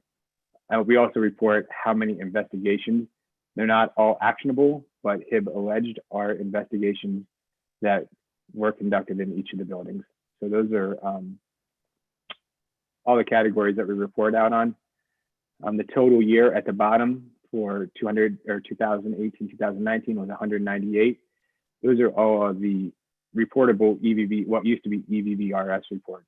So that is the violence, vandalism, substance abuse, weapons, and HIB confirmed. That's where you're getting the total number for the year at the bottom there. Any questions on the 2-year comparison?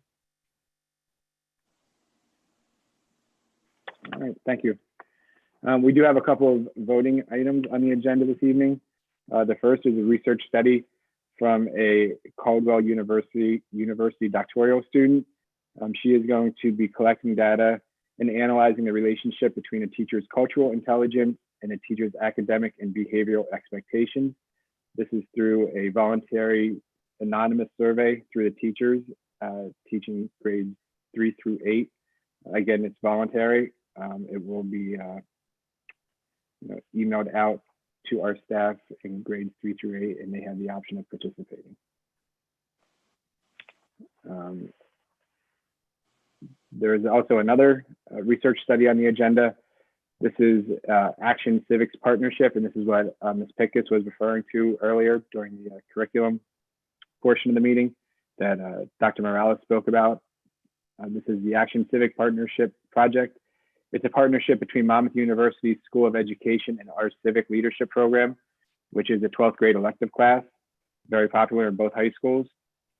The program is going to give our district students the opportunity to be mentored by pre-service teachers who just completed a social studies method course focused on action civics implementation through Monmouth University.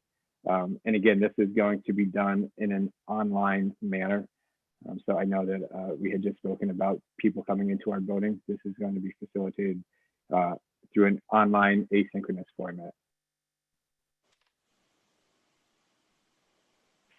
And the last item on the voting, the agenda is the approval of the ice rental agreement with the New Jersey Titans Hockey Club. This is our annual agreement that we have placed on the agenda every year for both North and South to be able to use the ice for both practice and their games. Any I questions? have a question. I do. Sure. I have a question in regards to the ice hockey. I'm just concerned with everything that's going on with our sports right now and everything's going on. We're signing a contract with them. It's an agreement. Do we have a clause in there that if we don't use it, are we still liable to pay this agreement? Yes, there's actually an addendum that they've circulated to the high schools that they're dealing with. They're basically calling it the COVID addendum. That states that if you need to cancel your time due to COVID-related events, games getting canceled, practices, whatever, that you would not pay for the ice time. So we made sure that we had that before we would move forward with the contract. Wonderful. Normally, Thank you have to give 14 days notice in writing, but they've relaxed that, and you're not holding people to that at this point. And I don't know if I could ask this or not, so I'm sure you'll stop me if I can. But also, what about the coaches? Our coaches, if we have coaches that get stipends, what do we do? I'm sorry to, it's just, am I allowed to ask this, Ms. Lester? I think it's a fair question. Stipends are outlined in the contract. However, I would suggest that the board explore that issue further in closed executive session under the personnel and contract negotiations exception. If you want to discuss it tonight, we can, or at a future meeting. Okay, then we'll wait. I'm just curious where we're going. That's good. It's a good question. It's a good question. Okay, thank you. All right. Thank you, everyone.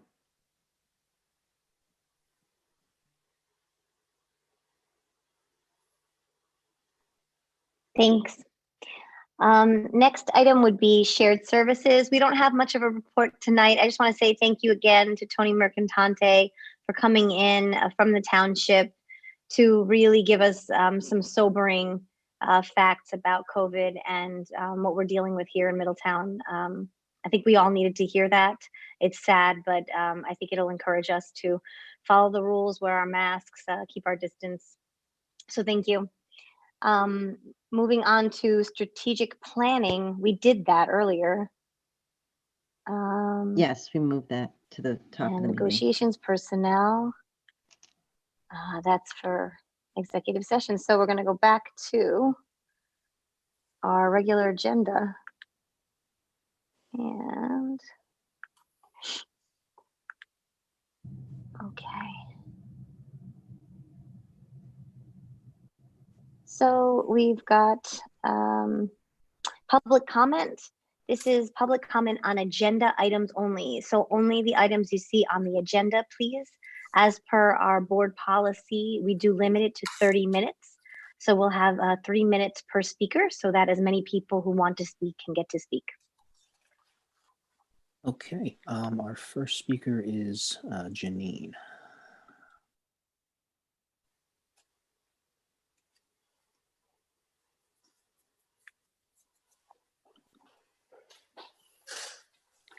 Maybe not. Hello, Janine, you're gonna have to unmute.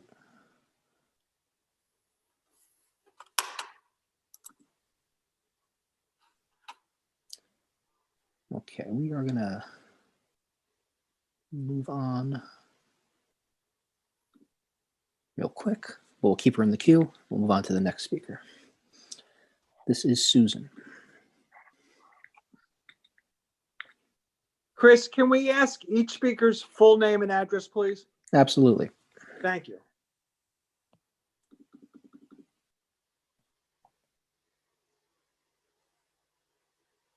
Hello, Susan.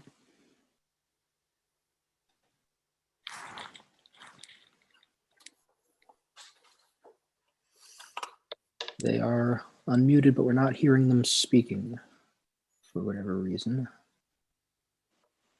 So we will. Susan, are you with us? Okay, so we are going to we'll mute them. We're going to move on. We will bring in Julie, and hopefully we'll have some better luck with Julie.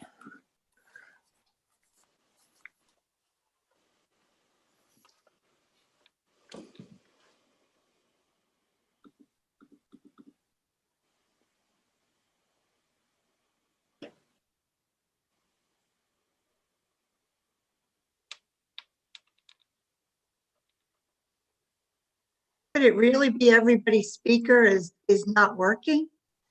Something's not right. Yeah. Or do they have to call in maybe if they could get through if they called? You know, I can't speak for what's going on their devices at home right now. So Maybe we should give them a phone number that if they might not be there. It might be too late or something, but if they are there, maybe give them a phone number to tell them to dial it and they'll get us. The people waited. sure. Give me one moment and I can look up that phone number real quick.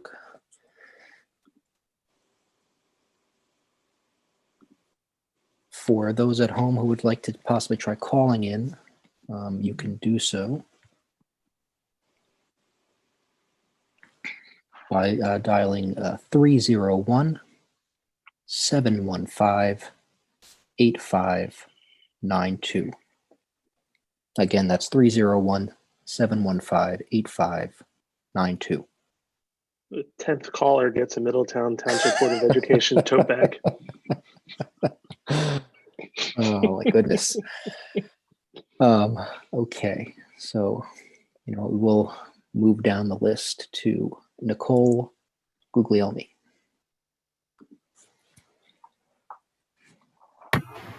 Hello. So I don't know if this is necessarily a public comment not related to agenda. So I don't know, do you guys have a section after? Yes. We do. We have a public comment later that's for anything you would like to discuss. Okay, so probably my comment would be best for that, I would say.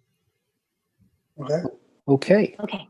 So when the time comes, we'll just ask you that you raise your hand once again, and we'll just put you back into the queue. Okay, thank you. Thank you.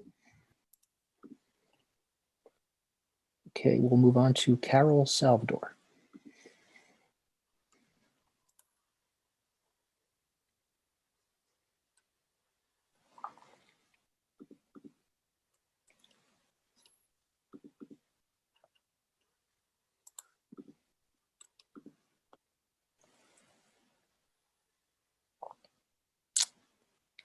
Carol's not unmuting either, so Carol may not be with us right now. I was going to say, could it be that these people signed up to speak, but now it got too late and they went to sleep? That is very possible. Okay. Okay. We will move on to Stacy Jones. Hello, everyone. Hi, Are you able Stacy. to hear me? Yes. Okay, thank you. Stacy Jones, 92 Lehigh Drive in Lincroft. I had a couple of questions. First was regarding the Phase 5 shift in date from the superintendent's update. I was curious when the Department of Health meeting is scheduled to make a determination on that and when the district's families would be notified. And then also a question regarding the notices that the district is sending out in terms of any updates on cases in the district. I'm curious as to why they don't specify what staff member, a vendor that's coming into the school, an admin in the building, something to that effect, for the families in the district to be aware of, whether we have a large pocket of students testing positive, if it's staff. That doesn't violate HIPAA, but it would be helpful to the families that are sending kids in and out of the building to know that information. So I'd like to understand why they're not being framed with any of that information and just a straight number. And then I don't know if Dr. Kerrigan's still on. My third question's related to the curriculum with the changes for the pathway. I'm thrilled to see some extra offerings in senior year for some of the high achieving students. So thank you for that. I am, however, concerned having a student who has gone through the honors track from Algebra 1 in 8th grade into Algebra 2, and then into geometry and so forth, and another student coming in down the pike shortly. I'm concerned about creating a 1-year gap between Algebra 1 and Algebra 2 by pushing that out to sophomore year. I do think they build a strong foundation in algebra in 8th grade, and that for the honors kids, and that helps them to tackle Algebra 2 freshman year.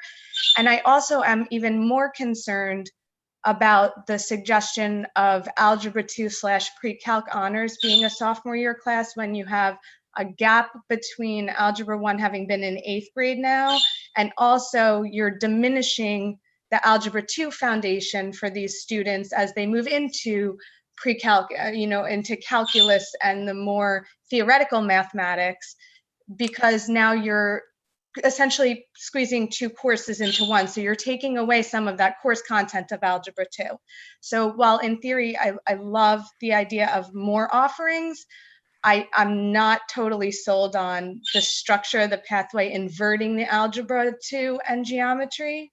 I do think there's some benefit to going straight from Algebra 1 to Algebra 2 for the honors kids, and also combining those 2 classes into one course definitely is going to whittle away at the Algebra 2 foundation they're going to have going into calculus. So those are my concerns. And then the last thing, which may or may not be for now, but Mrs. Walker in a prior meeting had given an update that the district had ordered instrument covers, and I was just curious if there's an update on their arrival date, when they would be coming in. Thank you so much, everyone.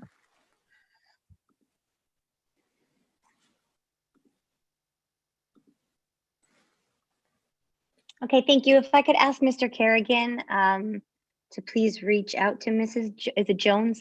Stacey Jones? Correct, yes.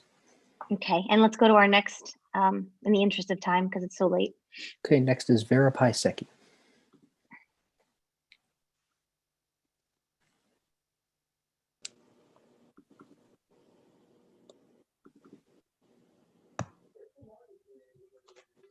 Hi, Vera Paseki, 22 Eshar Drive. I assume everybody can hear me and my Yes. And your dog. Sorry about that.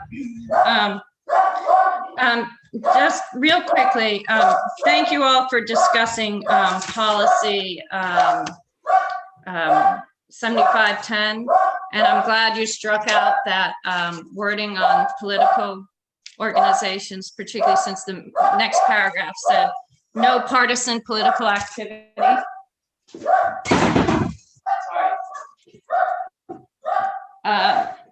But also in that policy, there seems to be wording that was added that says use must not involve gambling or games of chance.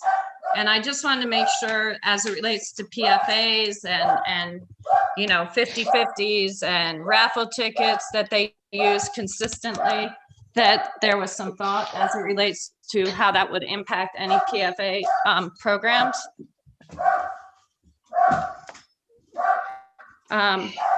Also, as it relates to the demographic discussion that was brought up, One question as to why Thompson is considered to be have a capacity greater than Thorne. I'm so sorry. My son just came down and dealt with it. Has capacity greater than Thorne. I thought those buildings were the same buildings. And also the spreadsheet they showed that Thompson had more resource rooms than Thorne. So, I mean, all it would do is it showed, you know, Thompson being even at more capacity, but I was just curious about that. I was also curious why we only looked at program shifts at Navasink, because there have been self-contained classes that have been moved all over the district, not just Navasink. So I don't know if that was just raised by the Navasink community. And also on demographics, please, I don't even care if nothing moves around and I have no skin in the game, but I really hope there's an effort made so that the self-contained classes can continue with their communities through elementary into secondary schools. So I hope that is kept as a major factor. And then last but not least, with some dismay, I'd like to wish Mr. Kirkpatrick all the luck in his new job. We will miss him horribly in South, and he will have, those will be some big shoes to fill. So I didn't want to hear you were leaving, Mr. Kirkpatrick, but I wish you all the best in your new job.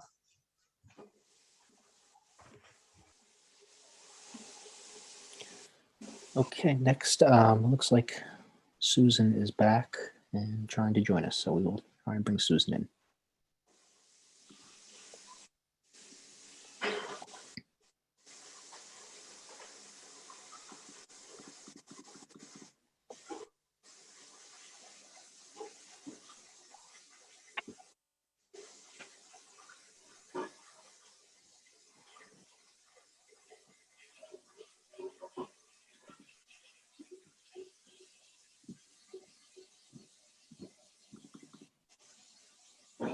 Hello, Susan.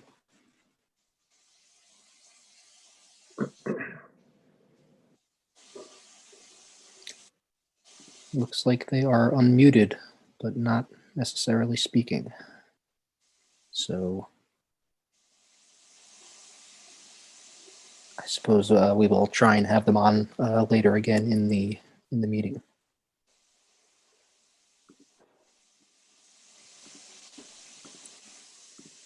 And with that, there are no other hands raised at this time. Okay, thank you, Chris. Okay, so I need a motion to approve the minutes from the executive session on the 28th of October and the regular voting meeting on October 28th as well. So moved. Seconded. Discussion. All in favor? Aye. Aye. Aye. Opposed? I'm opposed on the regular voting meeting minutes. I am also. Can you hear me now? Oh, Susan's here. Specify. And I'm sorry, and abstentions. Specify Specify what, Tom? your objections. Everything that we said wasn't in there in those minutes. That's Fair why. enough. Thank you. You object to the entire minutes. I'm objecting to the, yes, because if it doesn't accurately report everything, you have to. All right. Fair Thank enough. you. Okay. Okay, for the report of the president this evening, I would like to just wish a very happy Thanksgiving to our families, our students, our staff, our administration, especially our teachers who've been working so hard. We see you working so hard. We know that you're working day and night, and I hope you get to relax a little bit Thanksgiving weekend and spend some time with your families. I know this won't be the usual Thanksgiving, but I hope that everyone gets to at least see their family, even if it's just on a Zoom call. So happy Thanksgiving, everyone. Next, we move on to the report of the business administrator and the board secretary. So I need a motion to approve B 1 through 4. So moved. So moved. Second. Discussion. All in favor? Aye. Aye. Opposed? Abstentions. For the report of the superintendent, we did that earlier. I just now need a motion to approve C2 through 6. So moved. Seconded. Discussion. All in favor? Aye. Aye. Opposed? I'm opposed on number 2 and number 6. And abstentions. Okay, for number 13B, I need a motion to approve number 1 through 3. So moved. Seconded. Discussion. All in favor? Aye. Aye. Opposed? Abstentions. For facilities, I need a motion to approve C1 and 2, please. So moved. Seconded. Discussion. All in favor? Aye. Aye. Opposed? And abstentions. Our policies are all first reads for this meeting. So we'll move on to, Oh, okay, never mind. so moving on to curriculum and instruction. I need a motion to approve E1. So moved. Seconded. Discussion. Yes. All in Are these favor? all- Are these all Sorry. virtual? Yes. Okay. All in favor? Aye. Aye. Opposed? Abstentions? I need a motion to approve for finance F1 through 3. So moved. Seconded. Discussion. All in favor? Aye. Aye. Opposed? And abstentions? I need a motion to approve G1, So moved. the ice rental agreement. Oh, go ahead. Discussion? Second. Thank you. Discussion? All in favor? Aye. Aye. Opposed? Abstentions? For personnel, I need a motion to approve, I believe it's 1 through 18, and then the addendum is 2 through 22. So moved. Do any of these need a roll call?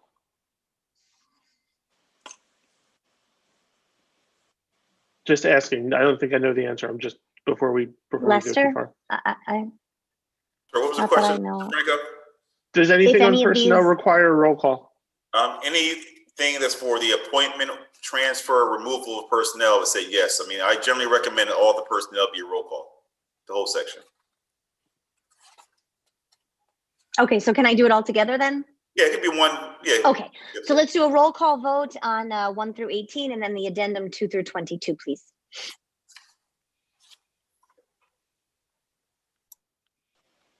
Okay, roll call on items 1 through 18 on the regular agenda. Mrs. Caminiti? I am yes for all, but I am going to have to abstain for number 16. I didn't get my answers yet, and I don't like the idea of that. So, yes for everything else. Yes. Okay. Mr. DeFranco? Yes to everything.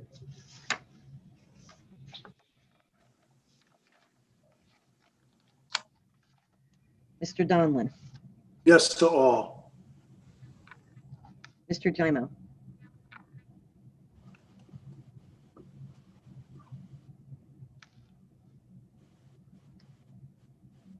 Mr. Gimo?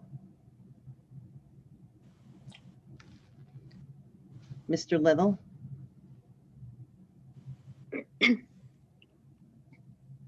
Yes. Mrs. Minuis? Can I put my comment in before we vote? There was no discussion.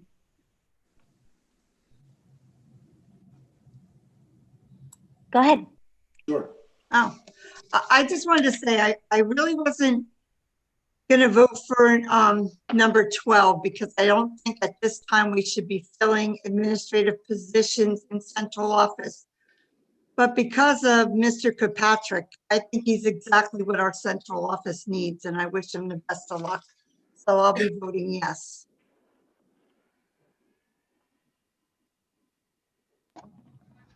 Mrs. Wright, Yes to all. Mrs. Stella, Yes to all. Mrs. Rogers. I'm just going to vote no to number 9 on the regular agenda and yes to all the rest.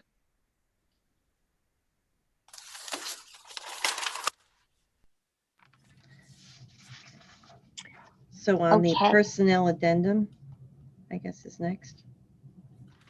We did all that, the addendum with the regular. Oh, I thought you were doing that separately.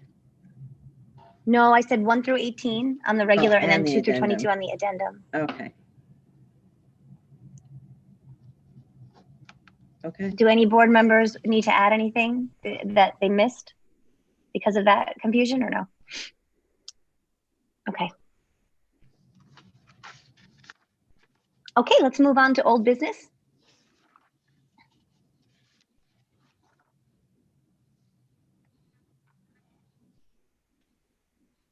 All right, if there's nothing for old business, let's move on to new business. I just have one thing. I would like to offer my heartfelt congratulations to Mr. Kirkpatrick. My daughter is upset that she's losing her favorite principal twice. My family, we wish you all the best in the central office. Thank you. I'll second that. Congratulations. Same. Congratulations. Thank you Yes, very sir. Congratulations. Congratulations, Matt. Okay. We are very, old I'm business sorry, I was and- muted. I just wanted to say how lucky we are to have Matt join us at central office. He's going to be a great addition and really, use his skills and knowledge and experience and to district wide to help out the district. So. Thank you, Mrs. Walker. Okay, we're going to open up the microphone to public comment. This is on any topic you would like. Please remember that we do have a limit of 30 minutes, so keep your comment to 3 minutes so that as many people as would like to speak get to speak tonight. Okay, we are going to try Susan again.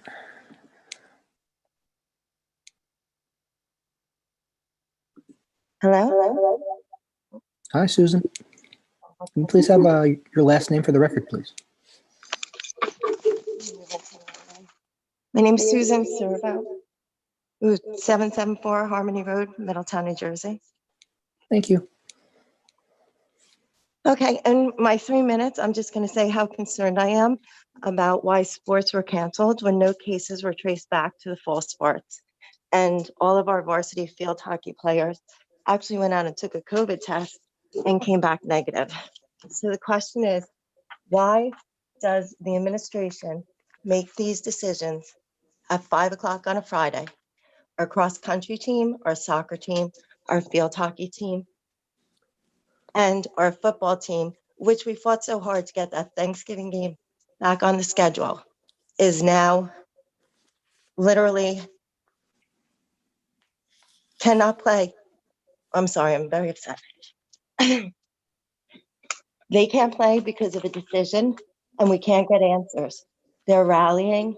We're not getting returned emails from the staff or the administration. And they've lost championships, rings, a 46-year tradition. Yet, for some reason, we can have a 40-year tradition for Granny's Attic. I don't understand. Anyone?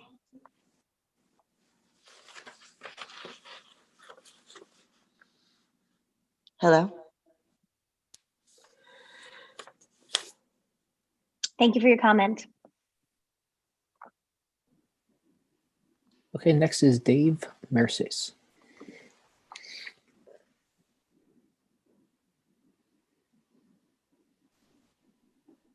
Hello, Dave.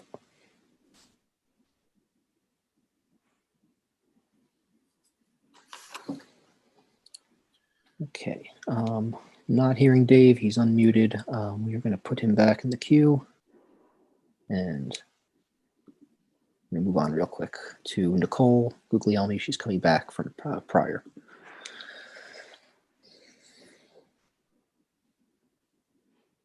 Hello, Nicole.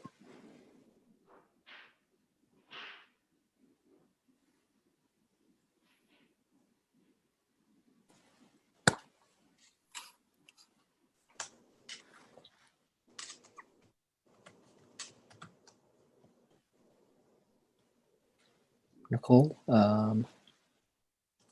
she was there before. Does not seem like she is there right now. So we will, again, leave her in the queue for now. And we'll bring in Stacy Jones. I just had another question. I want to understand better what the district is thinking in terms of timeline to take action on the type of data that was presented earlier with regard to the school enrollment projections and whatever this firm is going to propose. I sat through all the strategic planning meetings and there was some discussion before COVID happened about potentially having things come down the pike for the school year coming up. I know a lot of the families are obviously very focused on the pandemic and keeping the families safe. So I'm trying to understand what the administration and the board and what type of timeline you're perceiving with whatever action you decide to take and how that's going to be communicated with the public to make sure they're aware that this is still going on while everybody's focused on these other issues in terms of their own households and keeping everyone healthy and safe at this time. Thank you. And also, while I'm on, congratulations, Mr. Kirkpatrick. Thanks.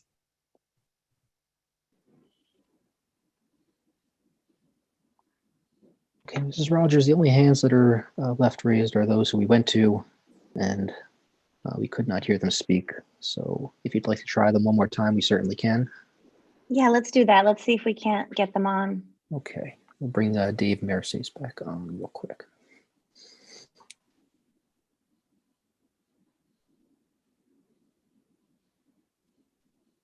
Hello, Dave. I don't understand what's happening. I'm not sure. I'm not sure exactly what's going on. They are unmuted. I'm not receiving any messages about their microphones. Hey, Ms. Rogers, Yes. I have a question for you. I keep on hearing a comment on Granny's attic. I thought I just went by Thompson less than a week ago, and there was a sign on Thompson that said that Granny's attic had been moved down the street to another facility that is not a Middletown school facility. So Right. did it come back to Thompson? Because No. I'm hearing everybody thinks it's happening at Thompson. Is it, or is it not? Now it's happening at Bellworks. Bellworks. Right. So I just want to clear that up. All the comments are, hey, why would you do this when you can't do that? Well, we're Right. not It's a doing big socially distanced place. They'll have masks on. It's different. It's apples to oranges. I agree. Yes. Well, it's not in our school. It's Well, not in our not school. only that, some people were upset that they were looking for volunteers to help with Granny's attic, but it's my understanding that it was the PFA that asked for those volunteers, correct? Yes. Okay. Yeah, so it wasn't And the school district doing it. Right. And just to clarify, the PFA is a separate legal entity from the Yeah. Middletown Township Board of Education, correct? Yep. Not that will appease anybody, but that's a fact. Yes. Fact. Okay. Okay. We'll bring Chris, in- are we trying to get these guys on? Yes, from this end, there's not a lot I can do other than unmute their microphones all and right. prompt them to do so. Okay. Apologies, everyone. If anyone is on there waiting to speak, please email us. We're happy to get back to you that way. All right. If there's nobody that we can get to, Do you want to try then Nicole one more time? I can try and bring yes, her in. please do. Okay. Yes. Hello, can you hear me now? Yes. Yes. Yes. Okay, great. Sorry, my laptop's having issues, so I'm just in for my phone. Okay. Okay. So hi, my name is Nicole Guillaume. I live at 102 Tallwood Lane, Lincroft, and I'm an alumnus from Middletown High School South's class of 2020. Firstly, I want to thank you all for your continued dedication during these really difficult times. I hope you're all staying safe and taking care. I know myself and so many others have a deep admiration for educators now more than ever. I realize everyone's really tired tonight, but today I was just talking because I had a few questions about some of the recent changes made by the Board of Education in an attempt to make the Middletown Township Public School District a more anti-racist one. In regards to the newly instated equity inclusion specialist positions, I'm just wondering if the board is committing to hiring a majority people of color.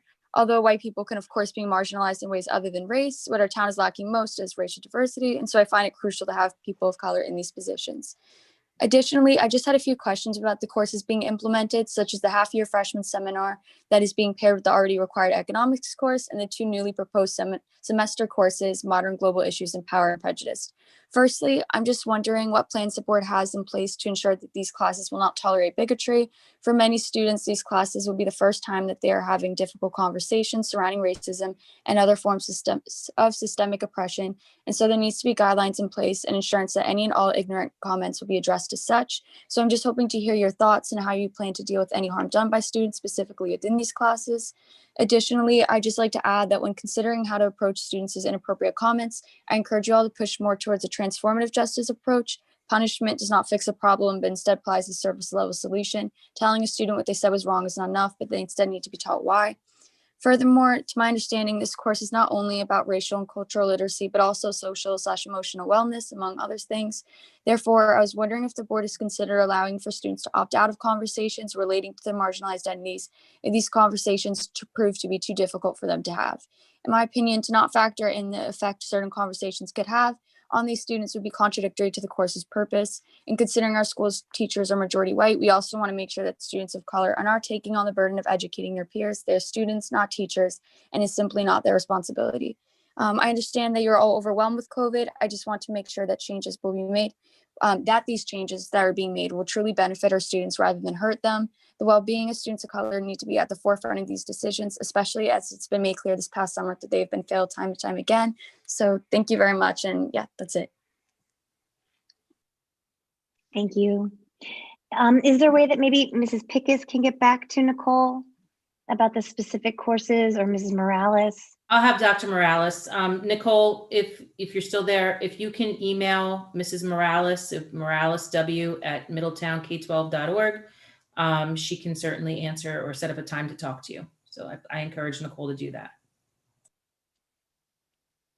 That was beautiful, Nicole. Thank you. Mrs. Rogers, all right. are we allowing Yes. or permitting repeat commenters tonight? I'm okay with that. Yeah, we didn't have too many tonight. Then we'll bring Susan back in.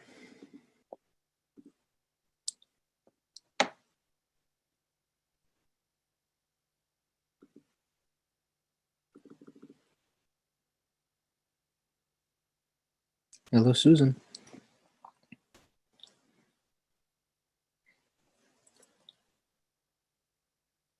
Okay. Looks like she is not unmuting her microphone, so maybe that was a mistake. Next, she raised her hand.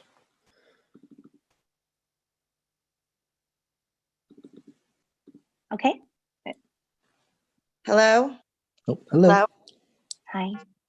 No, it was not a mistake.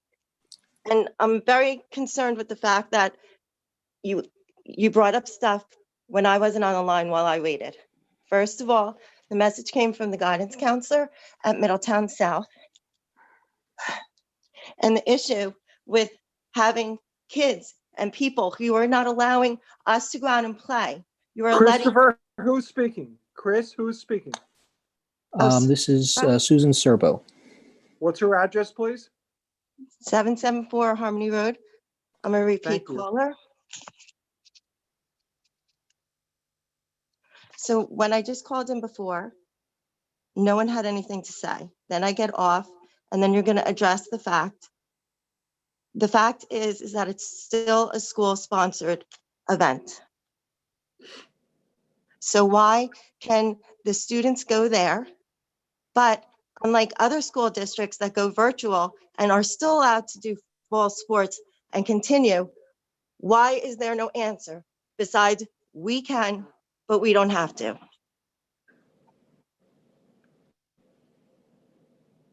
Especially when there's no fall cases going back, no COVID cases being traced back to fall sports.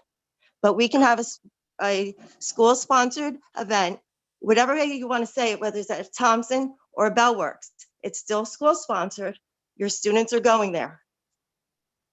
Is it money over the mental health of our children? Why can't someone answer me while I'm on the phone?